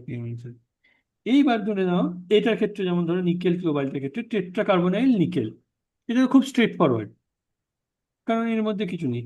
এবার আমি তোমাদেরকে আসি, যেমন ধরো এইটা ডিএমজি, এই কমপ্লেক্সটাকে বলে, এটা হচ্ছে তোমার ডিএমজি, ঠিক আছে? এইটা এবার ডিএমজির মধ্যে কথাটার মধ্যে ডাই মিথাইল আছে। তো এই যদি ধরো দুটো থাকে, তাহলে আমি ডাইমিথাইল তো বলতে পারবো না, তাহলে আমরা বলবো বিশ ডাইমিথাইল গ্লাইকোক্সিমেথো। কেন মেথো বলছি? কারণ এটা ক্লোরিডো, মানে এটা অ্যানায়ন বলে। ডাইমিথাইল গ্লাইকোক্সিমেথো, এইটা যেহেতু এটা অ্যানায়ন। বিষ কেন বললাম? কারণ এর নামের মধ্যে ডাই আছে, যে নিকেল 2। পরিষ্কার? এখানে অ্যালফাবেটিক অর্ডারেরও দরকার নেই, কারণ এখানে যেহেতু তোমার একটাই কমপ্লেক্স আছে। ওকে, এইবার আমি বলে দিয়েছিলাম যাদের কনফিউশন আছে, ক্লোরিন, ব্রোমিন, আয়োডিন, সায়ানাইন, এদের চার্জ কত হতে পারে, তারা প্লিজ এটাকে মুখস্থ করে নিও। মুখস্থই বলছি, কারণ যদি তোমাদের ধরো কেমিস্ট্রি মোটামুটি খুব বিরাট আইডিয়া না থাকে, যেটা অনেকেই হয়তো অনেকদিন পর আগে পড়নি, ভুলে গেছো, হয়তো ক্লোরিন, ব্রোমিন, আয়োডাইড এগুলো কিরম বলতে পারবে, বাট একটু জটিল যখনই যাবে, মানে যদি ধরো NO3 এরম থাকে, হয়তো ধরতে পারছো না এর চার্জ কত হয়, 3 হয় না -1 হয়, তো সেক্ষেত্রে তোমরা মুখস্থ করে নিও, এই লিস্টটা মুখস্থ করে নেবে। এবং আমি তো বলবো যারা কেমিস্ট্রি, নন কেমিস্ট্রি বেশ যাই হোক, তাদের ক্ষেত্রে এইগুলো সবারই মনে রাখতে হবে, কারণ এইগুলো সত্যিই জটিল, এগুলো সবাইকেই মনে রাখতে হবে। তো এইগুলো তোমরা একটু দেখে রাখবে। তো এইগুলোই একটা স্ট্যান্ডার্ড লিগ্যান্ড হয়, তাদের চার্জ কত হয়, এইটা হচ্ছে ব্যাপার, রাইট? তাহলে তোমাদের কাছে ক্লিয়ার হয়ে যাবে যে এই লিগ্যান্ডগুলো কিরকম এবং তাদের চার্জ কিরকম হতে পারে, এইটা হচ্ছে ব্যাপার। এবং তাদের নাম কিরকম হয়, যেমন ধরো এই লিগ্যান্ডগুলো, যেমন এই ক্লোরিডো, ব্রোমিডো, আয়োডো, এইটাকে আমরা কি বলি? হ্যালো বা হ্যালিডো। এটা হচ্ছে আমরা বলি, এই যে আমরা বললাম না ক্লোরিডো, এটা এইটার ক্ষেত্রে। এর যদি OH- থাকে আমরা বলবো হাইডো। যদি সায়ানাইড থাকে, CN থাকে, আমরা বলবো সায়ানো। এবার তোমরা হয়তো চার্জটা জানো, কিন্তু এটাকে কিভাবে নোমেনক্লেচারে লিখতে হবে আইউপ্যাকে জানো না, তো সেই জন্য আমি বলবো এগুলো তো এটা জন্য ভীষণ ইম্পর্টেন্ট। এটা রেকমেন্ডেড ফর এভরি ওয়ান। আর এই চার্জের ব্যাপারটা আমি বলবো যাদের একদমই আইডিয়া নেই তারা একটু এগুলো মনে রেখো সহজগুলোর ক্ষেত্রে। আর এইগুলোর ক্ষেত্রে তো সবাইকেই মনে রাখতে হবে, পড়তে হবে, রাইট? এই হচ্ছে ব্যাপার। এই পেজটা দরকার নেই, আমি দিয়েছি, বাট দরকার নেই, জাস্ট দিয়েছি, জাস্ট এইটুকু, এই ফার্স্ট পেজটা করলেই হবে, আর কিছু দরকার নেই। ওকে, এটা সেরকম দরকার নেই। এবার আমি আসছি আইসোমারিজম। বোঝা গেল আইসোমারিজম জিনিসটা কি, এটা আমাদেরকে বুঝতে হবে।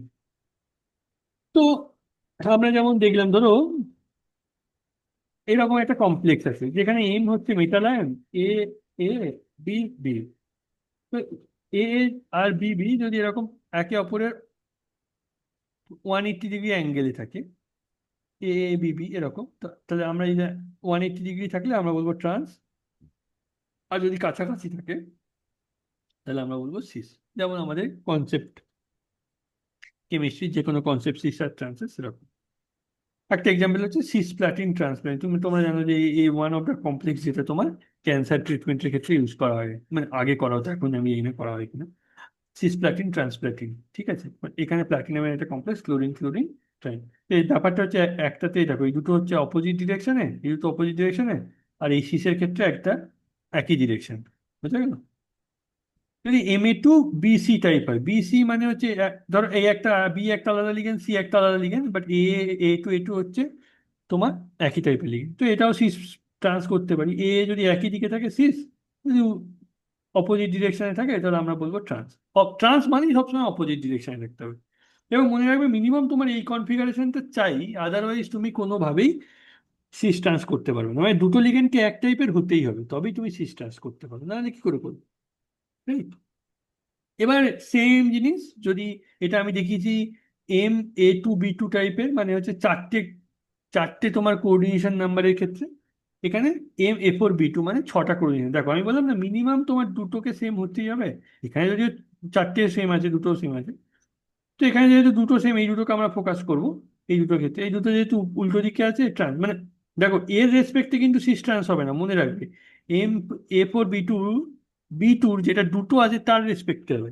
B2 যেহেতু তোমার উল্টো দিকে, ট্রান্স মানে তুমি যদি এর রেসপেক্টে হবে তাহলে সবসময় তোমার সিস হবে, এটা নয় কিন্তু, এটা ট্রান্স।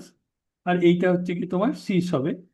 যদি ধরো তোমার কোনো কারণে আচ্ছা, মানে ধরে নাও আমি বলছি যে এখানে ধরো এ রইলো আর এখানে যদি বি হতো, তাহলে এই দুটো সিস হতো।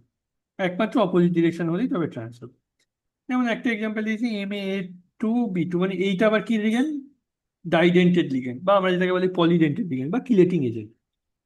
এরা দুটো ভ্যালেন্সি সেট আপ করছে, এই দুটো। এটা ক্ষেত্রে বি আর বি দুজনের অপোজিট দিকে আছে, এটা ট্রান্স।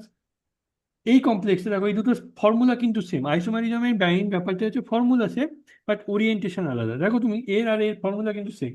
এও MA2B2, এও MA2B2, সবগুলোই ওপরে যা বলেছি, মানে আইসোমারিজমের এটা আমি ধরিয়ে নিয়েছিলাম যে তোমরা এটা জানো যে ফর্মুলাটা সেম হবে, বাট ওরিয়েন্টেশনটা আলাদা। দেখো এই দুটোর ক্ষেত্রে 180 ডিগ্রি, আর এখানে আমি বলেছিলাম যে যেটার ক্ষেত্রে অ্যাটলিস্ট দুটো কমন আছে সেটাকে দেখো।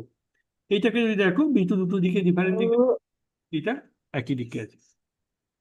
সিমিলারলি এখানে আর একটা এক্সাম্পল নিচ্ছি ক্লোরিন ক্লোরিন দিয়ে, জাস্ট হয়। এবার MA3B3 টাইপ যদি হয়, এর ক্ষেত্রে তখন তোমার আর সিস আর ট্রান্স হবে না। কেন বললাম? কারণ সিস ট্রান্সের কনসেপ্টের ক্ষেত্রে তোমার অ্যাটলিস্ট দুটো লিগেন্ডকে নিয়ে কাজ করতে হবে। এখানে তো তিনটে লিগেন্ড সেম হয়ে যাচ্ছে, রাইট? কি করে করবে?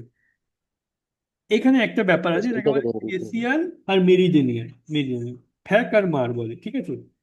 এই ফেসিয়ালটা কি যদি তুমি দেখতে চাও, মনে রাখবে নর্মালি যেটা হয় সেটা হচ্ছে যদি একই ফেসে তিনটে থাকে, মানে যেমন ধরো যদি আমি এরকম ভাবে ড্র করার চেষ্টা করি, এই একই, মানে মোদ্দা কথা হচ্ছে একই দিকে, মানে এরকম ভাবে যদি তোমাকে জিওমেট্রি একটু কল্পনা করতে হবে, মানে তুমি যদি এমন ভাবে ধরো একই দিকে যদি তিনটে থাকে, তো পরপর যদি এইভাবে থাকে তিনটে, তখন তারা সবসময় একই ফেসে চলে আসবে, সেই ক্ষেত্রে এটা ফেসিয়াল হবে। তুমি এর ক্ষেত্রে দেখো, তুমি কোনোভাবেই একটা ফেস ড্র করতে পারবে না, কারণ এ নিচের দিকে আছে, এর সঙ্গে কিছুতেই তুমি এর ফেসটাকে ড্র করতে পারবে না। বুঝলে? এটাকে বলে মার কমপ্লেক্স, তাই? বুঝতে পারা গেল? মানে তোমাকে ভাবতে হবে যে তুমি একটা ফেস ড্র করলে এবং একই ফেসে যদি তিনটে থাকে, মানে আমি যেটা বলতে চাইছি, মানে ধরে নাও তুমি এরকম একটা ফেস ড্র করতে চাইছো, আচ্ছা, এইটার ক্ষেত্রে আমি যদি ড্র করি একটা, ধরো তোমার এরকম একটা কমপ্লেক্স আছে, ওকে।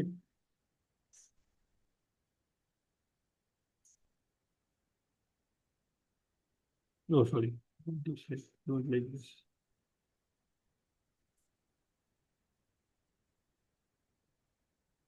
আমি এটা ফেস ফেস ড্র করার চেষ্টা করছি। দেখো এই কমপ্লেক্সের ক্ষেত্রে আমি যদি দেখাতে চেষ্টা করি, আমার বি গুলো বা এ গুলো এ এ এ দেখো এই একই ফেসের মধ্যে সবাই ছিল এই কমপ্লেক্সটার ক্ষেত্রে, রাইট?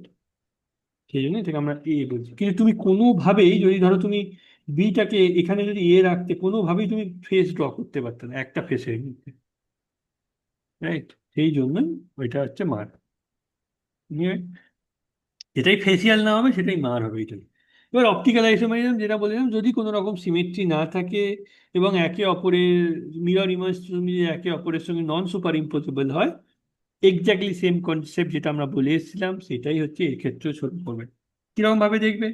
ধরো এইটার ক্ষেত্রে তোমরা কোনোভাবে এর মধ্যে দিয়ে কোনোভাবে কি তোমরা সিমেট্রি অপারেশন করতে পারবে? মানে এমন কোনো সিমেট্রি দিয়ে এটাকে এর মধ্যে এটা কনভার্ট করতে পারবে? ঘুরিয়ে পেঁচিয়ে মিরর ইমেজ দিয়ে যা কিছু করে কোনোভাবেই করতে পারবে না।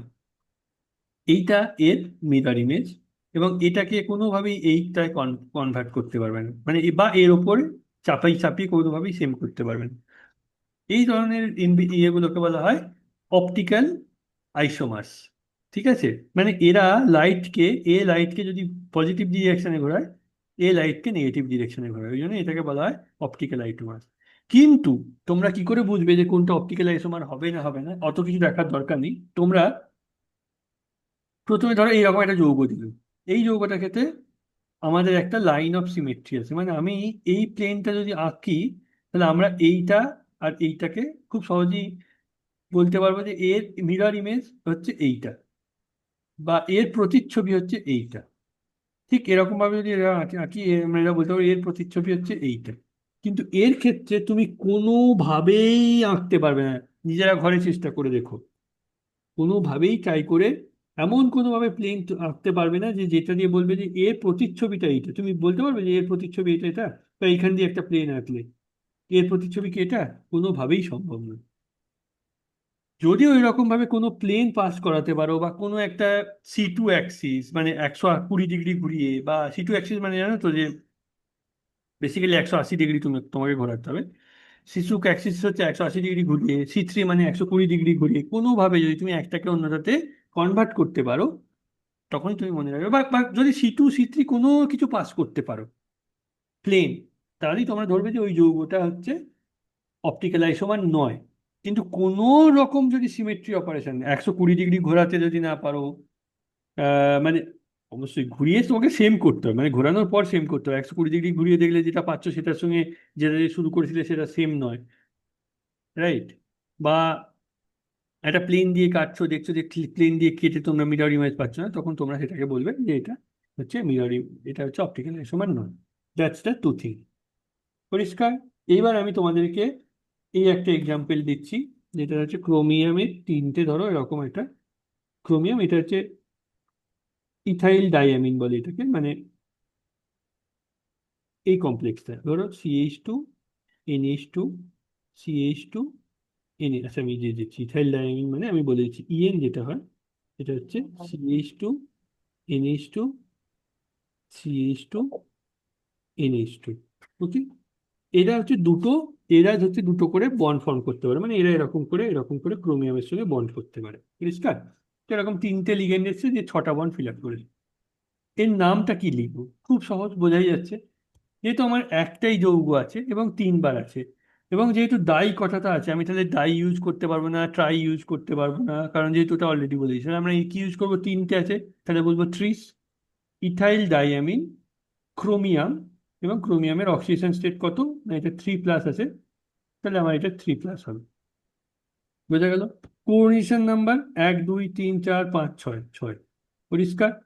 এফেক্টিভ অ্যাটমিক নাম্বার EN তুমি যদি ক্যালকুলেট করো এগেইন ক্রোমিয়াম ওইটা করে, তুমি দেখবে টোটাল 36 পাচ্ছ। প্রাইমারি ভ্যালেন্সি অক্সিডেশন স্টেট যেটা 3। টোটাল চার্জ কত হবে? টোটাল চার্জ আমি যদি চেষ্টা করি 3+, এটা আমাদের 3+। অপটিক্যালি অ্যাক্টিভ না অ্যাক্টিভ না? অপটিক্যালি অ্যাক্টিভ, কারণ তুমি কোনোভাবেই কোনো প্লেন পাস করতে পারছো না। দেখো এটা এর মিরর ইমেজ নয়, এরকম ভাবে পাস করো, এটা এর মিরর ইমেজ নয়, এটার সঙ্গে এটা মিলছে। এটা যদি ধরো তুমি এরকম ভাবে পাস করো, তাহলে ধরো তুমি দেখো এইটার সঙ্গে এটা মিলছে, বাট এটার সঙ্গে তোমার এটা মিলছে না। বোঝা গেল? কারণ তুমি তো এরকম ভাবে পাস করছো, এটার সাথে তোমার এটা মিলছে না, এটা নিচে দিয়ে যাচ্ছে, এটা উপরে দিয়ে চলে যাচ্ছে। পরিষ্কার? That's called optically active. তাহলে এই যৌগটার সবকিছু একটা এক্সাম্পল, নাম বললাম, কোরিলেশন নাম্বার কতগুলো হয় বললাম, বা সেকেন্ডারি ভ্যালেন্সি যাই বলো। এফেক্টিভ নিউক্লিয়ার নাম্বার কত হবে? 36। পিভি 30। আমি এটা জাস্ট সহজ এক্সাম্পল দিয়েছি। নর্মালি যদি তোমাদেরকে কেউ জিজ্ঞেস করে যে কোঅর্ডিনেশন নাম্বার, সরি, তোমার এফেক্টিভ নাম্বার ইএন কত, তুমি দেখবে প্রথমে তার মেটাল অ্যাটমটা কি। তার মেটাল অ্যাটমটা যদি ধরে নাও 3 স্যার নাম্বার। বলছি ক্রোমিয়ামের, স্যার বলছি এখানে ক্রোমিয়ামের সাথে স্যার 3টে চিলেটিং লিগ্যান্ড যুক্ত আছে তো? হ্যাঁ, তাহলে স্যার তাহলে স্যার এখানে যদি অপটিক্যালি যদি অ্যাক্টিভের ক্ষেত্রে দেখা হয়, তাহলে স্যার একটা ফ্যানের ব্লেডের মতো ব্যাপারটা হচ্ছে তো? ফ্যানের 3টে ব্লেডের মতো নাকি না অন্য ধরনের হচ্ছে? না, না, এইগুলো ওপরে নিচে আছে না, তুমি প্ল্যানের ব্লেডের সঙ্গে তুলনা করতে পারবে না। হ্যাঁ, এই এরা হচ্ছে একই প্লেনে, এইটা ওপরে এইটা নিচে, কি করে প্ল্যানের ব্লেডের? হ্যাঁ স্যার, ঠিক আছে, বুঝতে পেরেছি।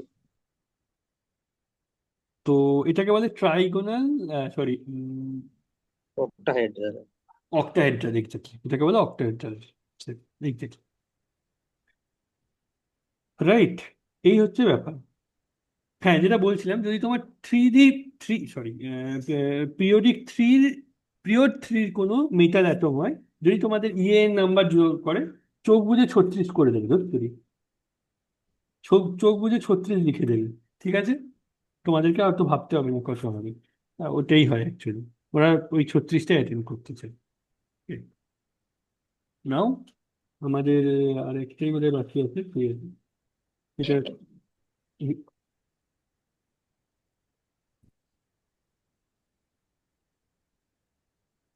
এইটা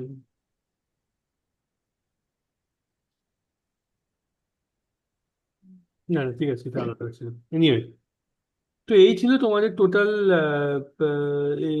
তোমাদের কোঅর্ডিনেশন কেমিস্ট্রি ক্লাসটা। এবার আসছি। স্যার একটা হ্যাঁ, বলো বলো। স্যার ওই K4 FeCN6 ওইটার ইহাটা কি হবে? মানে আইপিসি নামটা, ইউপেক নামটা কি হবে? আইউপ্যাক নামটা কি হবে, তাই তো? তাহলে তোমাকে, তুমি প্রথমে K4 দিয়ে শুরু করছো, তাই তো? তো FeCN।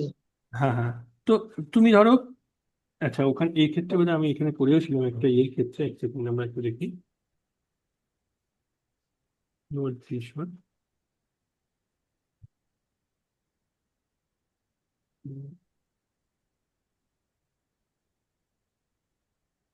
আচ্ছা, আচ্ছা, আমি একটা বড় এক্সাম্পল সিট করেছিলাম। তো বেসিক্যালি তোমার শুরু হবে পটাশিয়াম দিয়ে, ওকে?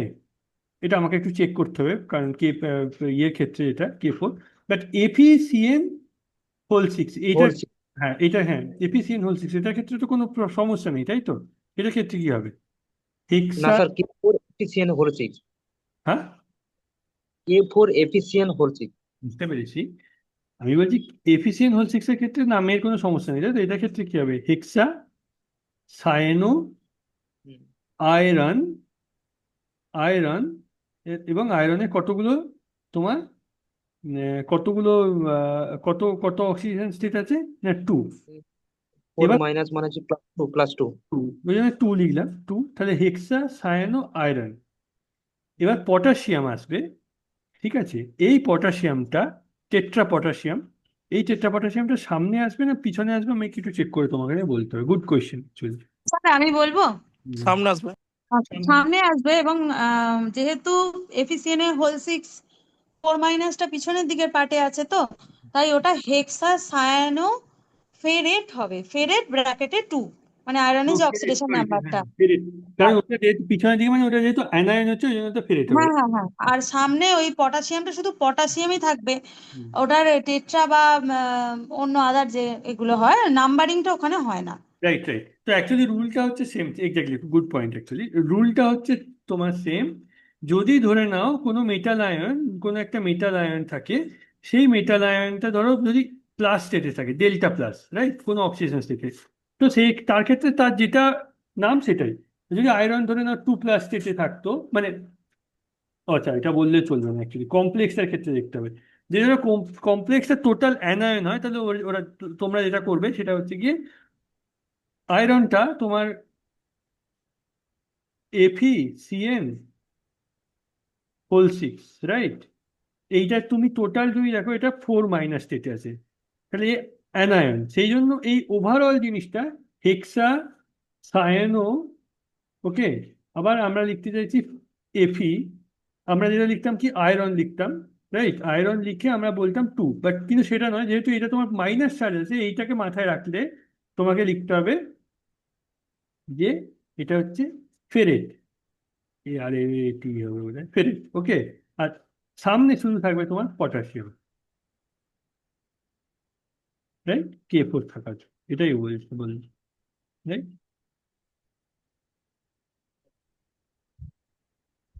ওকে, এই হচ্ছে ব্যাপার। এখানে বোধহয় কিছু না, এখানে দেওয়া নেই সব। এনিওয়ে, আমরা কিছু জিনিস এগুলো অবশ্যই অনেক কটা নাম প্র্যাকটিস করবো, এটা আমরা অবশ্যই করবো, ওকে। বাট ভয় পেও না, এই আইইউপ্যাক নোমেনক্লেচার সবার ক্ষেত্রেই একটু জটিল জিনিস আছে, সবাই একটুখানি কনফিউজ হয়ে যায়, নামটা কোথায় কি বসবে কি আছে, ঠিক আছে। যে এটা যে শুধু তোমার হচ্ছে একার বা কারোর হচ্ছে না, তা নয়, এরকম ব্যাপারটা নয়, ওকে। এবার আমরা এই মক টেস্টটায় যাই। হ্যাঁ, অনেকেই অনেক রকম, আমি জানি না এটা খুবই খুবই সহজ হওয়ার কথা ছিল, তো বেসিক্যালি কোয়েশ্চেন ওয়ানটায় কি বলেছে, বলছে যে আমার কোনো একটা ইলেকট্রন, ধরো আমার এটা 1 নম্বর, n=1 থেকে কোনো একটাই গেছে, n=n, আমি জানি না সেটা, এইখান থেকে এখানে ইলেকট্রনটা গেছে, এই যাওয়ার জন্য, যেহেতু গেছে, এই যাওয়ার জন্য সে 12.75 এনার্জি ইউজ করেছে, রাইট। তাহলে সে কত নম্বরে গেছে, আমার এই এনটার ভ্যালু বের করতে হবে। আমরা কি ফর্মুলাটা জানি, E=13.6 ইন্টু 1 বাই, যেখান থেকে শুরু হবে n ইনিশিয়াল, মানে ধরো এখানে n=1 এর থেকে শুরু হয়েছিল, তাহলে 1 তার স্কোয়ার মাইনাস 1 বাই যেখানে যাবে তার স্কোয়ার। এবার আমি এটাকে 4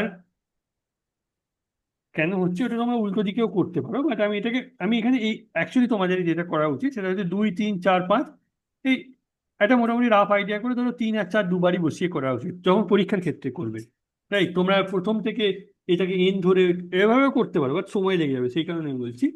তাহলে 13.6, তাহলে 1, এটা তোমার এই টার্মটা, তাহলে তোমার 1 আসছে, আর 1 1-এর 4, মানে এটা হচ্ছে তোমার 13.6 গুণিত 15/16। 15 কেন না, 1 - 1 1/4 মানে 15/16, এইটা যদি তুমি গুণ করো তাহলে 12.75 হবে তোমার উত্তর, রাইট। সেই জন্য আমার হচ্ছে এনটা 4। এবার তুমি এনের জায়গায় 2 বসিয়ে একবার করে দেখবে, এটা এই ভ্যালুটা তোমার আলাদা আসবে। 3 বসিয়ে করে দেবে, আর ভ্যালুটা আলাদা আসবে, রাইট। তো ধরো 2 যদি মুখে মুখে বসাচ্ছে, ওই 2 বসাচ্ছে, 1 - 1/2 মানে 1 - 1/4 মানে 3/4, মানে টোটাল এর 3/4 ভ্যালু হবে, এর 3/4 মানে যেটা অনেকটাই কম হবে।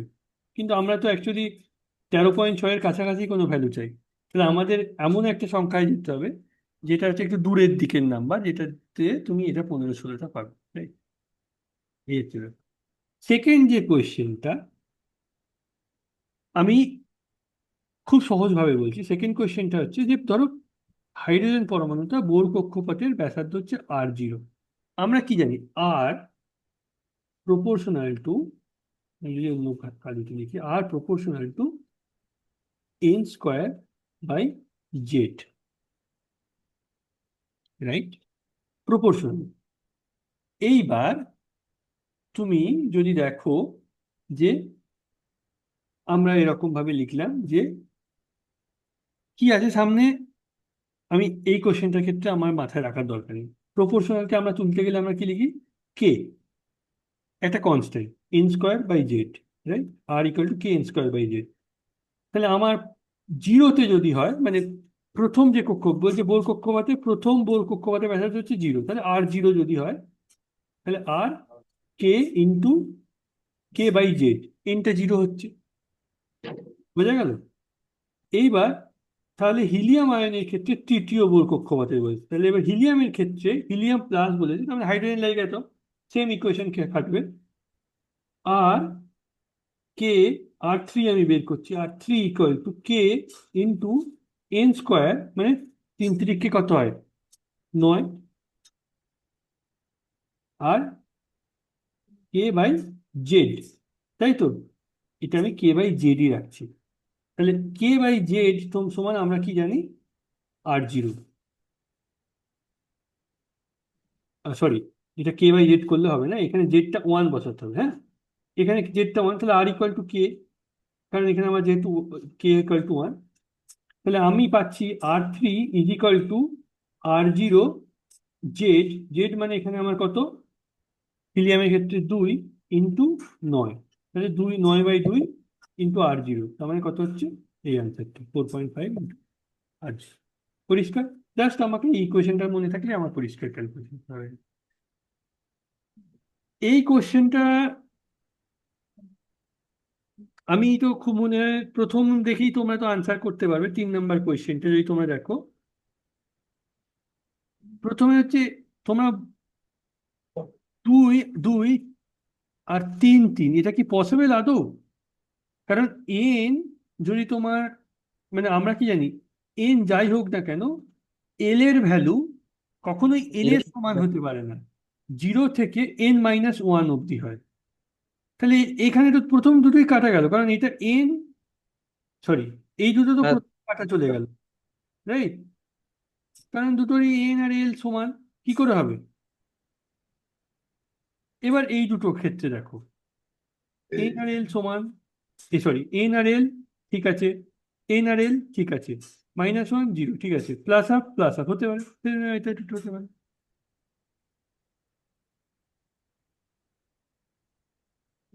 বোঝা গেল? 4 নম্বরের যে কোশ্চেনটা, যে একটি মৌলিক পদার্থের বাইরে মোস্ট ইলেকট্রনের প্রধান কোয়ান্টাম সংখ্যা হচ্ছে n ইকুয়াল টু 4, মানে এনটা হচ্ছে তোমার 4 আর এলটা হচ্ছে তোমার 1, মানে 4p। এটি সবচেয়ে সম্ভবত পারমাণবিক সারণী কোন ব্লকে অবস্থান করবে? তোমরা নিজেরাই বলো এটা কিসে করতে পারে? P block, P block.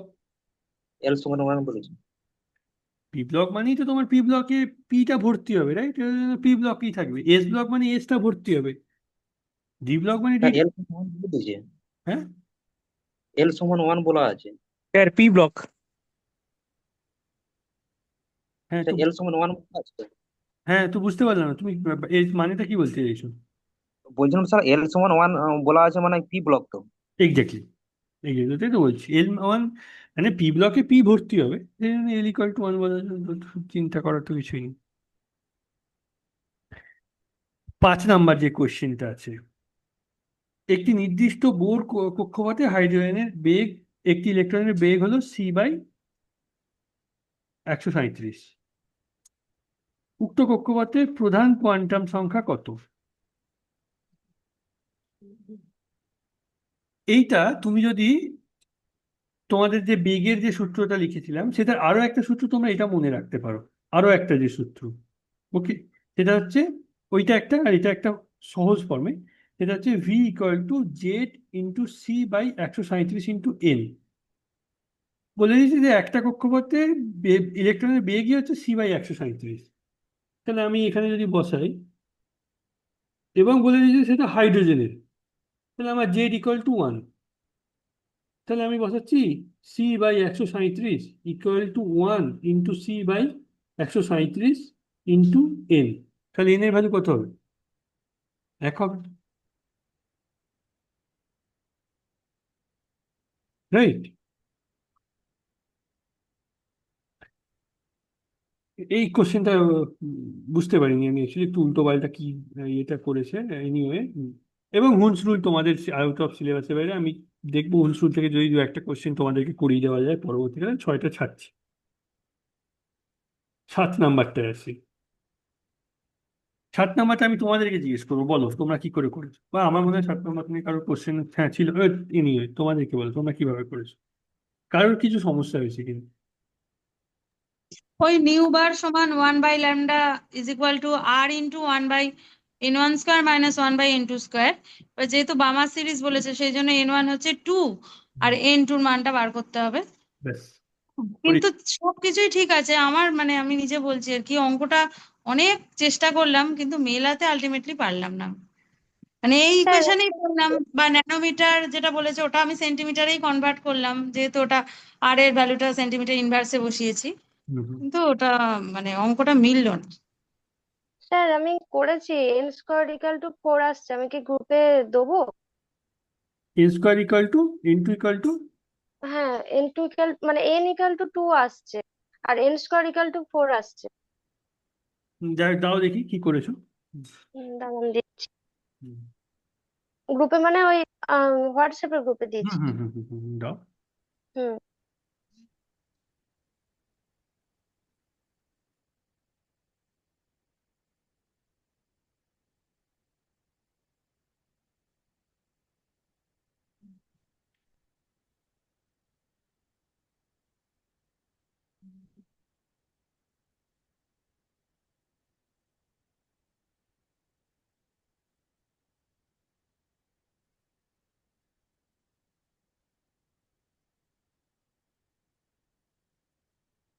হ্যাঁ,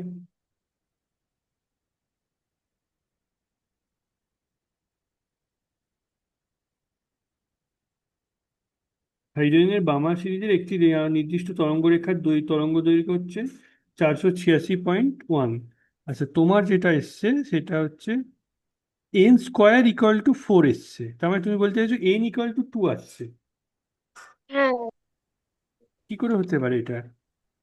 কোশ্চেনটা হচ্ছে তুমি কেন এটা হবে না, মানে তোমার ব্যাপারটা তুমি নিজেই। ক্যালকুলেশনে হয়তো ভুল হয়েছে। হ্যাঁ, আমি কিন্তু দেখছিলাম হবে, যে 2 থেকে 2 কি করে আসবে।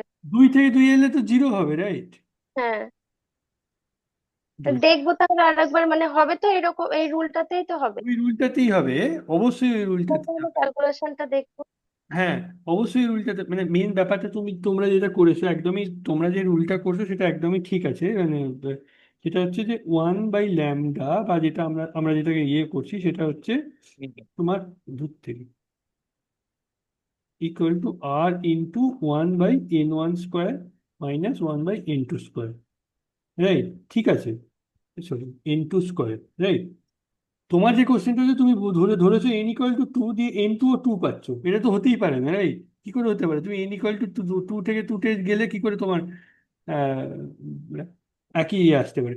আচ্ছা, আমি না এই মুহূর্তে একটা জিনিস মনে করতে পারছি না, তোমাদের কারোর মনে আছে যে বামার সিরিজ থেকে, মানে n = 2 থেকে যদি আমাদের কোনো একটা রেখার দৈর্ঘ্য শুরু হয়, তো সেটা স্যার ওটা 4ই আসছে। আমি সেটাই তো বলছি, 4 আসারই তো কথা। কিন্তু আমি বলছি যে এর একটা শর্ট রুলও আছে বামারের ক্ষেত্রে, যেমন আমি এটার ক্ষেত্রে এটা একটা লিখেছি যে z × c/137 × n হয়। সেরকম এর একটা রুল আমি এটা একটু দেখে নেবো, দেখে নিয়ে বলবো যে বামার সিরিজের, পার্টিকুলারলি বামার সিরিজের ক্ষেত্রে 1 × n, তো মানে এইটা একটা 1/ তোমার তরঙ্গ দৈর্ঘ্যতে থাকে। সেটা আমি তোমাদেরকে একটু দেখে বলবো, মানে যেটা দিয়ে শুরুটা হচ্ছে। বাট এনিওয়ে, জাস্ট আমি যদি এইটা ধরেই করি, আমি এটা ধরেই দেখাতে চাইছি। Okay, let's do it this way. আমি উত্তরটা দিয়ে শুরু করি, রাইট? আর ইন্টু একের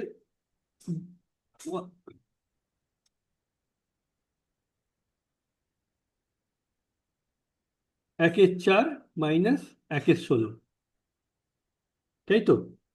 তাহলে আর ইন্টু 16, আর উপরে হচ্ছে তোমার 4 মাইনাস 1, মানে 3/16, আর ইন্টু 3/16।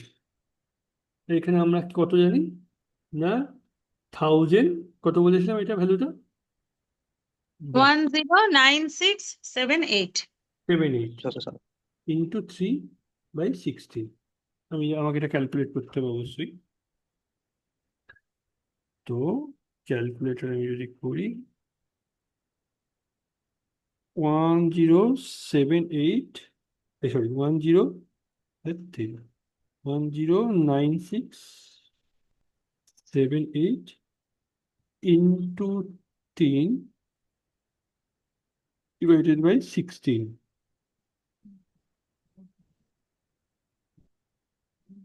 divided by 16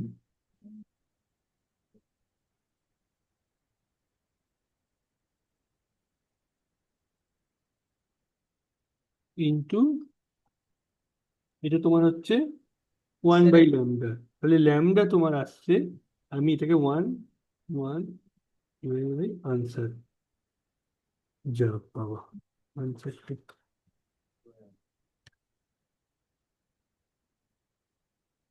আচ্ছা বাদ দাও, এটাকে উল্টো দিকে করি। 109678 ইন্টু 10, এত 16,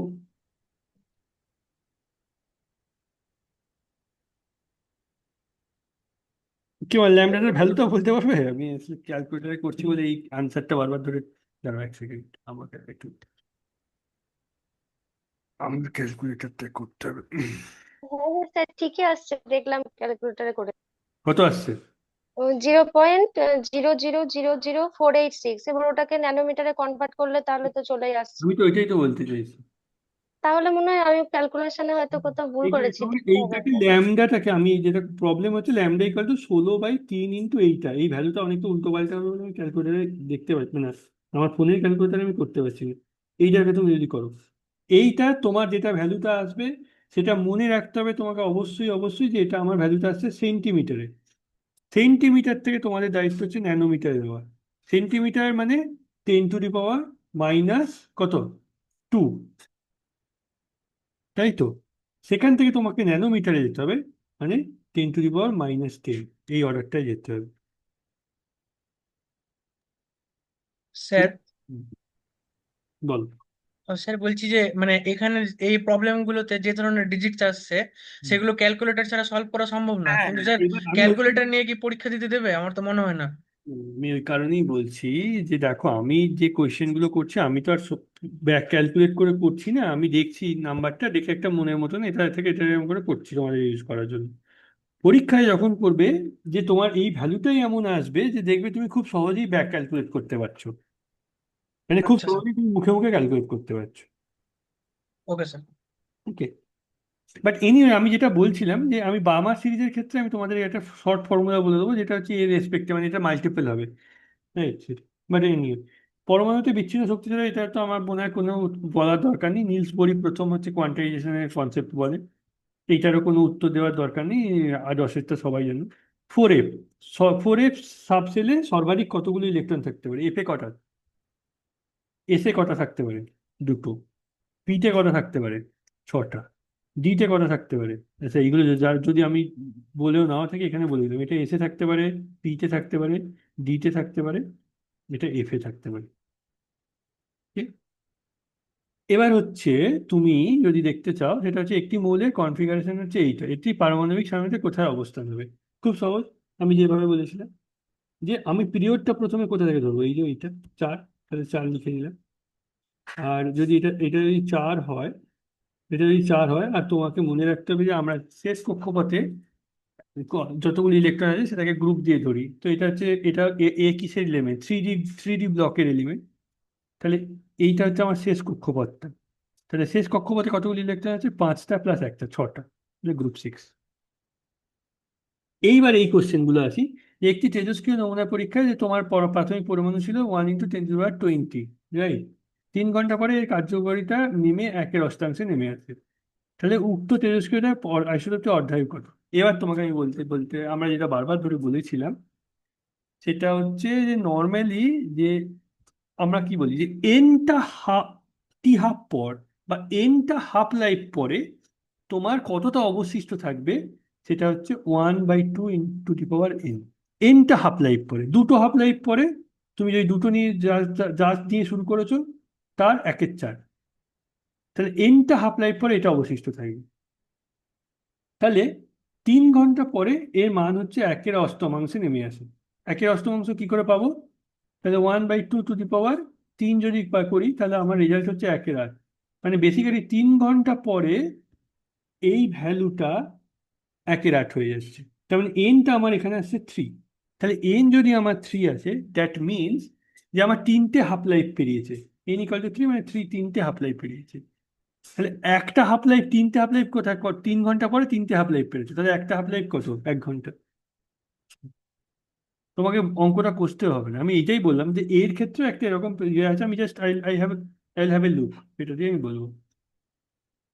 আচ্ছা, এটা তো আমি বলবো না, কারণ এটা তো আমরা ওই ম্যাপটা থেকেই বলেছিলাম যে নিউক্লিয়নের বাইন্ডিং এনার্জি যে 58 থেকে 56 এটার মধ্যে, আয়রন এইটার মধ্যে পড়ে, রাইট? এটা তোমরা ডাইরেক্টলি দেখতে পারো। এটাও খুব সহজ। তোমার অ্যাকচুয়ালি এইখান থেকে এইটা যেতে গেলে কি করতে হয়? আলফা পার্টিকেল ক্ষয় করতে হয়, রাইট? লেখাটা একটু গোলমাল হয়েছে, মানে মোটা কথা হচ্ছে এখান থেকে এখানে যেতে গেলে। ঠিক। আবার এই সেম কোশ্চেন, একটি রোগীর মধ্যে তেজস্ক্রিয়তার ট্রেসার প্রয়োগ করা হলো মেডিকেল পরীক্ষার জন্য এবং ট্রেসারটি অধ্যায় হচ্ছে 6 ঘন্টা। আমি অধ্যায়টা জানি 6 ঘন্টা। যদি কার্যকরিতার প্রাথমিক মাত্রা 25% হয় তবে কতক্ষণ এটি কার্যকরভাবে সক্রিয় থাকবে? মানে যদি কার্যকরিতার প্রাথমিক মাত্রায় 25%, তার মানে কত আসবে, কতক্ষণ পরে আসবে? 25 মানে কি 1/4, রাইট? তাহলে 1/2 টু দি পাওয়ার n, মানে n দুটো হাফ লাইফ পেরোলে ও তবে 25% আসবে। ট্রেসারটির অর্ধায়ু হচ্ছে 6 ঘন্টা, তাহলে 25% কতক্ষণ পরে আসবে? তাহলে দুটো হাফ লাইফ পেরোতে হবে, 6 × 2 = 12 ঘন্টা। বুঝা গেল? আবার এইটা সেম ফর্মুলা, কিছুই না। না, আমরা টি একটি অর্ডার ক্ষয় ধ্রুবক মানে কে টা বার করতে বলেছে এবং বলেছে গড় আয়ু আমরা কি জানি? টি অ্যাভারেজ ইকুয়াল টু 1/k। মানে এটা বলে দিয়েছে এখান থেকে তোমাকে যেটা বের করতে হবে, এইটা ক্যালকুলেটর ইউজ করতে হবে। আই এগ্রি, এটা আমিও মুখে করতে পারবো না। কি, যাই হোক, কার্বন ডেটিং আমরা দুটো কনসেপ্টে বিশ্বাস করি, যে বায়ুমণ্ডলে CA14 এর অপরিবর্তিত থাকে, এটা দুটো উত্তর হবে। আর জীবদেহ থেকে মৃত্যু ঘটলে কার্বনের আদান প্রদান বন্ধ হয়ে যাবে, এটা আমরা বিশ্বাস করি, রাইট? এবার নিচের কোনটি তেজস্ক্রিয়তার উদাহরণ? ইউরেনিয়াম 233 আলফা ক্ষয় কৃত্রিম তেজস্ক্রিয়তা, আর্টিফিশিয়াল তেজস্ক্রিয়তা। অবশ্যই এটা ন্যাচারাল। কার্বন 14 বিটা ক্ষয়, এটাও ন্যাচারাল। অ্যালুমিনিয়ামকে আলফা বোম্বার্ড করে ফসফরাস, এটা তো অবশ্যই একটা হচ্ছে তোমার কৃত্রিম পদ্ধতি, এটা হচ্ছে ন্যাচারাল। 20টা সেম। আমার মনে হয় না আমার আর একই জিনিস বলার কথা, কারণ তুমি 4টে হাফ লাইফ পেরোলে তোমার বেসিক্যালি বলতে চাইছে যে তোমার বয়সটা কত হবে। তো 4টে হাফ লাইফ পেরোচ্ছে, 4 × 5 মানে তোমার 4টে হাফ লাইফ পেরোচ্ছে, তো 4 × এটা যদি গুণ করো এটা পেরে থাকবে। মনে রাখবে, সবসময় ট্রাই করবে তেজস্ক্রিয়তার অঙ্কগুলোকে এই ফর্মুলা দিয়ে সলভ করতে, খুব সহজে করতে পারবে। ওকে, গ্রুপ ডিসপ্লেসমেন্ট, যেটা আমরা একদমই পড়িয়েছি, এটাকে আমরা কি বলেছি? শর্টিফ্যাজান্স রুল, মনে আছে? একে অনেক সময় অনেকেই বলতে পারে যেটা কি বলে, বিটা ক্ষয় করলে কোন দিকে যাবে? ডান দিকে 1 ঘর সরবে, আর যদি আলফা ক্ষয় করে বাম দিকে 2 ঘর সরবে, এটাকে বলে শর্টিফ্যাজান্স রুল, এটা অলরেডি পড়েছি। নিউক্লিয়াসের স্থিতিশীলতার প্রধানত নির্ভর করে দৃঢ় নিউক্লিয় বল ও বৈদ্যুতিক বল, মানে এটা অ্যাকচুয়ালি কুলম্বিক ফোর্স সেটা বলতে চাইছে, মানে নিউক্লিয় বল, দৃঢ় নিউক্লিয় বলের উপর। এটাও তো আমরা দেখি যে শিল্প পর্যায়ে এসে কি করে না, সেন্ট্রিফিউগাল পদ্ধতিতে পৃথক পৃথক করা হয়, রাইট? এই কোশ্চেনটা আবার একটু গোলমেলে কোশ্চেন আছে। অ্যাকচুয়ালি যে কোশ্চেনটা দেওয়া হয়েছে আলফা বিটা প্লাস বেরোচ্ছে, তবে বলছে যে এ বেরোনোর পর যেটা দিয়ে তুমি শুরু করেছিলে তার জেড ভ্যালু কত হবে? তাহলে আলফা বেরোলে জেড কত কমে? 2 কমে। বিটা বেরোলে 1 বাড়ে। আবার আলফা বেরোলে আবার 2 কমে, -2। আবার বিটা পজিট্রন বেরোচ্ছে, তাহলে -1 হওয়ার উচিত। সামহাও এটা অ্যাকচুয়ালি -4 হওয়া উচিত, মানে জেড থেকে -4, মানে জেড থেকে কমে জেড -4 হওয়া উচিত। এখানে একটা অপশন নেই, এটা একটা ভুল কোশ্চেন। এটা আমার মনে হয় যে এটা বিটায় হওয়ারই কথা, যাই হোক সামহাও ওটা গোলমাল হয়ে গেছে। তো এটা যদি বিটা হয় তখন উত্তরটা তোমার কি হবে? এটা +1 হবে, তখন তোমার উত্তরটা হবে 3। হ্যাঁ, যদি বিটা হয় এটা বলবো। এইটা তো বলেছি। প্রথমে ক্যাটায়ন, সব থেকে যার বেশি চার্জ সেই ক্যাটায়নটা তাহলে এ বেশি হবে, এর কম হবে রেডিয়াস, তারপর এ হবে, তারপর হচ্ছে রেডিয়াসে কম সব থেকে বলছি, এর কম সব থেকে, তারপরে এর, আর সব থেকে বেশি হবে এর অ্যানায়ন, তারপরে এর, তারপরে এর, তা তো হয়েই গেল, এটাই একমাত্র ম্যাচ করছে। রাইট। নিচের কোনটি প্রথম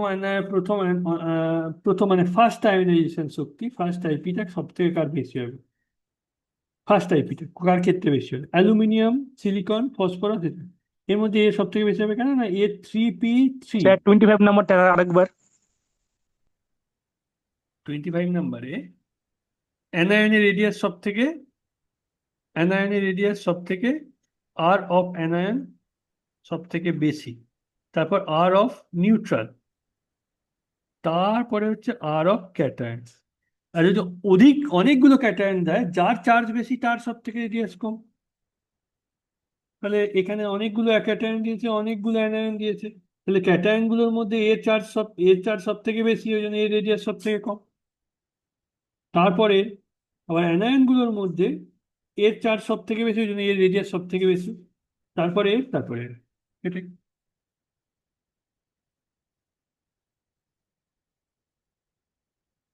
আর এর ক্ষেত্রে যে উত্তরটা এর 3p থাকে, নর্মালি মনে রাখবে যে ফার্স্ট আয়োনাইজেশন এনার্জিটা মানে তোমার প্রথম ইলেকট্রনটাকে বের করতে কতটা এনার্জি লাগে। তো যে ধরো হাফ ফিল্ড শেল আছে, তো তার ক্ষেত্রে তো সব থেকে বেশি হবে, কারণ হাফ ফিল্ড থেকে 3p থেকে স্টেবল, তুমি সেখান থেকে স্টেবিলিটিটা আরো ব্রেক করতে চাইছো, সেই জন্য এটা বেশি হবে।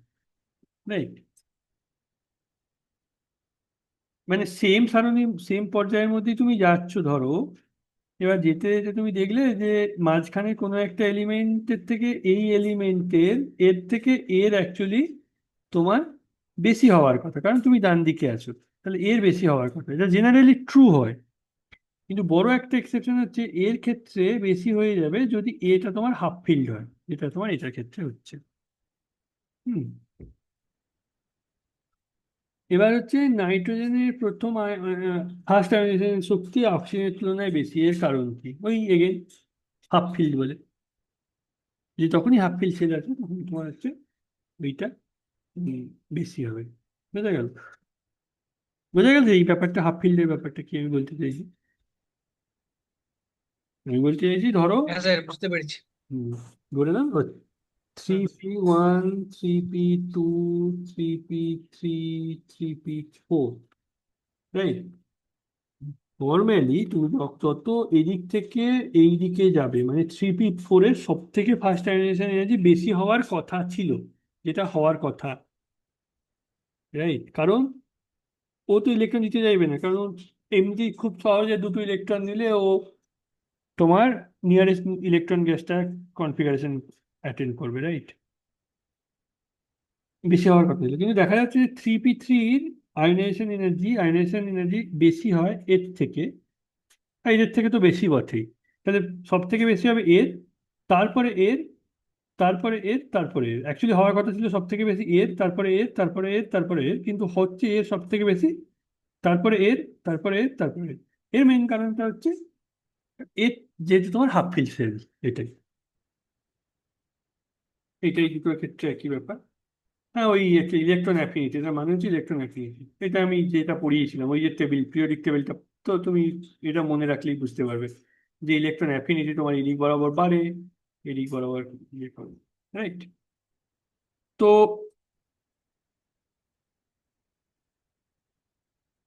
একটি মৌলের ইলেকট্রনিক কনফিগারেশন, হাইড্রোজেনদের সব থেকে বেশি হয়, সেটাই মনে। একটি মৌলের ইলেকট্রনিক কনফিগারেশন ধরো এটা বলেছে, এর মধ্যে কোন ধর্ম থাকার কথা, তাহলে এটা কি, 3s2p4, পি ব্লকের এলিমেন্ট, পি ব্লকের এলিমেন্ট গুলো কি হয়, আমরা একদম দেখিয়ে দিয়েছিলাম যে পি ব্লকের মধ্যে এইগুলো হচ্ছে অধাতু, right? এরা হচ্ছে অধাতু। এমনিতেও ধাতু হওয়া মানে ইলেকট্রন ছাড়তে হবে, কিন্তু p4 অলরেডি আছে, সে ছাড়বে কেন, সে দুটো নিলেই তো এমনি ইলেকট্রন ফিল আপ করে যাবে, সেই জন্য তার অধাতু ক্যারেক্টারটা বেশি। নাম্বার 30, এই কোশ্চেনটা, একটি পিরিয়ডের বাম থেকে ডান দিকে যাওয়ার সময় পারমাণবিক আকার কমে যাওয়ার যে মূল কারণ, এই যে ইলেকট্রন, কার্যকর ইলেকট্রনিক নিউক্লিয়াস, যেটাকে আমরা ইএন দিয়ে, এফেক্টিভ নিউক্লিয়ার চার্জ দিয়ে ব্যাখ্যা করছিলাম। সব কিছুর ব্যাখ্যা হচ্ছে এফেক্টিভ নিউক্লিয়ার চার্জ, রেডিয়াস দিয়ে সব কিছু, রাইট। এবার লিথিয়াম, সোডিয়াম, পটাশিয়াম, রুবিডিয়াম, এটা তো আমরা সহজেই জানি যে আমাদের অ্যাকচুয়ালি কি হয়, আমাদের অ্যাকচুয়ালি ইলেকট্রোনেগেটিভিটি একটা গ্রুপ বরাবর এই দিক বরাবর বাড়বে আর এই দিক বরাবরও বাড়বে, রাইট? তো যদি দেখি লিথিয়াম, সোডিয়াম, পটাশিয়াম, রুবিডিয়াম, তাহলে ইলেকট্রোনেগেটিভিটি সব থেকে বেশি হওয়ার কথা এর, সব থেকে কম হওয়ার কথা হচ্ছে এর, এই রুবিডিয়াম। সবই তো পড়ানো হয়েছে, ওই ওই ওই টেবিলটা যদি ফলো করতে তাহলে বুঝতে পারছে অ্যাকচুয়ালি ব্যাপারটা কি। হ্যাঁ, কিছু কিছু এক্সেপশন ছিল, রাইট রাইট, এইটা যেমন এক্সেপশন একটা আমি বলবো। যারা কেমিস্ট্রি ব্যাকগ্রাউন্ডের না তাদের ক্ষেত্রে হয়তো একটু অনেক মুশকিল হয়ে যাবে এই কোশ্চেনটা, মানে হাফ ফিল্ডের কনসেপ্টটা। হ্যাঁ স্যার, এটা ভুল হয়েছে। হুম, অবশ্যই, বাট এইগুলো তো স্ট্রেট ফরওয়ার্ড কোশ্চেন ছিল একদম, এইটা এইটা এইটা, এগুলো সব স্ট্রেট। আর এমনিতেও তো কিছু এক্সেপশন দিতে হবে যাতে তোমরা শিখতে পারো, রাইট, বুঝতে পারো এটা। এই কোশ্চেনটা একটু ডিফিকাল্ট, আমি বলবো এটা কি করে বুঝবে, আমি বলবো দেখো তুমি এটা একটু অন্যভাবে ভাবার চেষ্টা করো। এটা কি না, একটি মৌলের ধারাবাহিক আয়নিক আয়নন শক্তি, মানে ফার্স্ট আইপি, সেকেন্ড আইপি বা আয়নাইজেশন এনার্জি আই যদি দেখি, থার্ড আইপি, থার্ড আই বলেছে, এগুলো সব ভ্যালুগুলো বলেছে, একটা বলেছে 700, একটা বলেছে 1400, দিয়ে বলেছে 8000, তারপরে 900। এবার দেখো তুমি যদি দেখো ভ্যালুগুলো 700 1400 এক রেঞ্জে, তারপর 8000 9000 আবার এক রেঞ্জে, মানে হিউজ জাম্প এই দুটোর পরে এই দুটো। তার মানে বেসিক্যালি এরা কি হবে, এরা বেসিক্যালি দুটো 4s ইলেকট্রন, একটা 700 বেরোলো 4s টা, তারপরে 1400 বেরোলো। তারপরে যখন তুমি বের করতে চাইছো একদম ভিতরের এলিমেন্ট, মানে 4টা বাদ দিলাম, আমি 4 বললাম বলে 4s বললাম বলে ধরে নাও তুমি এটা, ধরে নাও এটা 3s এর কথা তুমি ভাবছো, 3s2 3, 3s1, 3s2 বেরোলো। তারপরে যখন তুমি বের করতে যাচ্ছ তখন 2p থেকে বেরোচ্ছে, 2p1, 2pটা 3 ফিল আপ আছে, তাহলে একটা দুটো, এই যে 3 থেকে 2 মানে কমপ্লিটলি একটা পিরিয়ডে আসছে, সেই জন্য এই জাম্পটা, এই এতটা জাম্প দেখো এদের মধ্যে নেই, এদের মধ্যে নেই। এটা ডবল বা এটা থেকে এটা 1000 বেশি। কিন্তু এখান থেকে এখানে কতটা দাম বুঝতে পারছো, এটা তখনই হয় যদি তোমার একটা পুরো পিরিয়ড শেষ হয়ে আর একটা পিরিয়ডের মধ্যে ঢুকে, মানে একটা কমপ্লিটলি নতুন অরবিটাল থেকে আর একটা নতুন অরবিটালে যায়, তার মানে একটা পিরিয়ড থেকে অন্য পিরিয়ডের মধ্যে যায়। তার মানে বেসিক্যালি এটা বলতে চাইছে যে এটা এস ইলেকট্রন থেকে দুটো বেরোচ্ছে, এই জন্য এটা গ্রুপ টু। গ্রুপ টু তো এস, এস ইকুয়াল টু 2 হলে কি হয়, এনএস, মানে আমি বলতে চাইছি NS2 যদি হয় সেটাকে আমরা কি বলি, গ্রুপ টু বলি না, এই জন্যই গ্রুপ টু। এগুলো একটু মানে একটু লজিকটা অ্যাপ্লাই করতে হবে অ্যাকচুয়ালি। খুব ইন্টারেস্টিং কোশ্চেন, এই ধরনের কোশ্চেন খুব আছে। এবার যদি ধরো 700 1400, তারপর 2000 দিল, তারপর যদি 9000 দিত, তখন তোমরা কি বলতে, গ্রুপ থ্রি। বোঝা গেল, কারণ তার 3টে ইলেকট্রন বেরিয়ে তারপরে ওটা ওই পরেরটাতে যাচ্ছে। হুম, এইভাবে বুঝতে হবে। স্যার বলছি এসি কেন ধরছি, আর অন্য কোনো কিছু দুটো ইলেকট্রন কোথায় থাকতে পারে, এসি? তার দুটো ইলেকট্রনের পর কমপ্লিটলি এন চেঞ্জ হবে কি ক্ষেত্রে, দুটো একমাত্র এসেই যদি থাকে, রাইট, সেই জন্য এন চেঞ্জ হচ্ছে। 33-এর ক্ষেত্রে কি না, ফ্লোরিনের ইলেকট্রনের এ আত্মীয়তা, ইলেকট্রন অ্যাফিনিটি ক্লোরিনের তুলনায় কম কেন, এটা তো আমরা অলরেডি এটা ডিসকাস করেইছি ক্লাসে, এটা তো এখন উত্তর দেওয়ার দরকারই নেই, রাইট, এটা আমরা একদম এক্সেপশনের মধ্যে ডিসকাশন করেছি। 34-এরটা এস ও পি ব্লকের মধ্যে কার ধাতব ধর্ম বেশি, এটা খুব সহজ, যে এস ও পি ব্লকের মধ্যে কোন মৌল, এখানে যদি sodium, magnesium, aluminium, cilium, silicon দেয়, তাহলে মেটাল ক্যারেক্টার কার বেশি হবে, সোডিয়ামে, অবশ্যই সোডিয়ামে বেশি হবে। তার কারণ হচ্ছে ও একটা ইলেকট্রন ছাড়লেই তবেই তোমার ও নিয়ারেস্ট ইলেকট্রন, নিয়ারেস্ট যে নেবার গ্যাস, মানে বেসিক্যালি সবসময় তোমার এস এলিমেন্ট গুলো, ধরো এটা S1 বা গ্রুপ 1, আর গ্রুপ 2 যদি দেখি, এটা হচ্ছে S1, এটা হচ্ছে S2, এর ধাতব ধর্ম সব সময় বেশি এদের থেকে, কারণ কি এরা খুব সহজেই একটা ইলেকট্রন ছেড়ে তারপরে ওটাতে চলবে। আইসো ইলেকট্রনিক মানে যাদের ইলেকট্রন সমান, এটা এটা তো একদম স্ট্রেট ফরওয়ার্ড কোয়েশ্চেন, যেটা আমরা কোর্স করিয়েছি, রাইট, যাদের ইলেকট্রন সমান তাদেরকে আইসো ইলেকট্রনিক, একদম সমান। আর নিচের জোড়ার মধ্যে সবচেয়ে আয়নিক বন্ধন গঠন কোনটা, আয়নিক মানে কে আয়নিক কম্পাউন্ড তৈরি করতে পারবে, কার্বন কার্বন আর CNO করতে পারে না, CO2 তৈরি করে বা CO তৈরি করে, এরা কোভ্যালেন্ট তৈরি করে। সোডিয়াম ক্লোরাইড একদম স্ট্রেট ফরওয়ার্ড করতে পারে। NH পারে না, NH3 তৈরি করে কোভ্যালেন্ট। SF4 তৈরি করে কোভ্যালেন্ট বন্ড তৈরি করে, বা SF6 তৈরি করে। একমাত্র এই হচ্ছে তার কারণ, একজন হচ্ছে একদম গ্রুপ 1-এ আর একজন হচ্ছে একদম গ্রুপ 17-এ, যেটা আমরা বলেছিলাম যে গ্রুপ 1 এর সাথে গ্রুপ 17, এই দুটো এর সঙ্গে একদম লাস্টের সঙ্গে একদম প্রথম দিকে তাই করতে পারে। গ্রুপ 2 এর সঙ্গেও করতে পারে অবশ্যই। গ্রুপ 1 গ্রুপ 2 এর সঙ্গে হ্যালোজেন, এরা হচ্ছে মনে রাখবে আয়নিক বন্ড তৈরি করতে পারে। এই তো ছিল কোশ্চেন। আর ওই যেটা বললাম, ও আর যে জিজ্ঞেস করেছিল যে নোডাল প্লেন N-L-1 এটা হয়, ওকে, এটার মাধ্যমে ক্যালকুলেট করা হয়। এটা হচ্ছে টোটাল কোশ্চেন। ঠিক আছে, আমি অ্যাকচুয়ালি আমার গতকাল মানে আগের যে ক্লাসটা নিয়েছিলাম তার উপরে ঠিক কি কোয়েশ্চেন দেবো আমি বুঝে উঠতে পারিনি, কারণ পুরোটাই তোমার কনসেপচুয়াল কোয়েশ্চেন ছিল, আর এমনিতেও আমাদের অর্গানিকের প্রচুর কোয়েশ্চেন পরে তাই থাকবে। এটা বেসিক্যালি কনসেপচুয়াল পার্ট ছিল, বাট অবশ্যই আমরা একটা কোয়েশ্চেন করবো। তো আমি যেটা ভেবেছি, গ্রুপ 4B and C মিলিয়ে একটা একটা কোয়েশ্চেন, এই কোঅর্ডিনেশন কেমিস্ট্রি থেকে অনেক কোয়েশ্চেন করা যায়, স্পেশালি নোমেনক্লেচারের উপর, রাইট? ওটাই বেসিক্যালি তোমাদেরকে বেশি প্র্যাকটিস করতে হবে। আর এফেক্টিভ নিউক্লিয়ার চার্জ, সরি, মানে এফেক্টিভ অ্যাটমিক নাম্বার, বা তোমার প্রাইমারি ভ্যালেন্সি সেকেন্ডারি ভ্যালেন্সি, এইগুলো করবো। ঠিক আছে, ইউনিট 4 শেষ হলে, ইউনিট 4টা শেষ হলো, আমরা আবার একটা মক টেস্ট নেবো ইনক্লুডিং নিউক্লিয়ার কেমিস্ট্রি B&C, ওকে, যেমন নিয়েছি ইউনিট 4-এর ক্ষেত্রে, ইউনিট 1-এর ক্ষেত্রে। স্যার এরপরে ক্লাস কবে?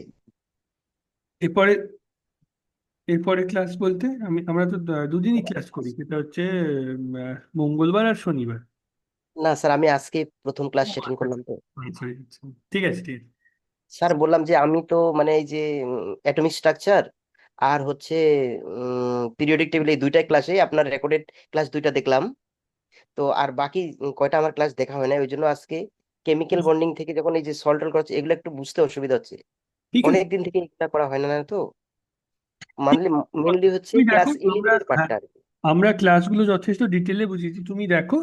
তারপর তো আমরা পরীক্ষা নেব, তো ওই পরীক্ষায় যে কোশ্চেনগুলো তোমাদের আটকাবে তখন তুমি মানে যদি কোনো ডাউট থাকে তখন আমাকে বলো, অবশ্যই আমরা সলভ করবো, যেমন আজকে সলভ করলাম আর কি, রাইট? আচ্ছা, ঠিক আছে স্যার, থ্যাংক ইউ। স্যার আগে থেকে যদি বলে দেন মানে কি বার পরীক্ষাটা নেবেন।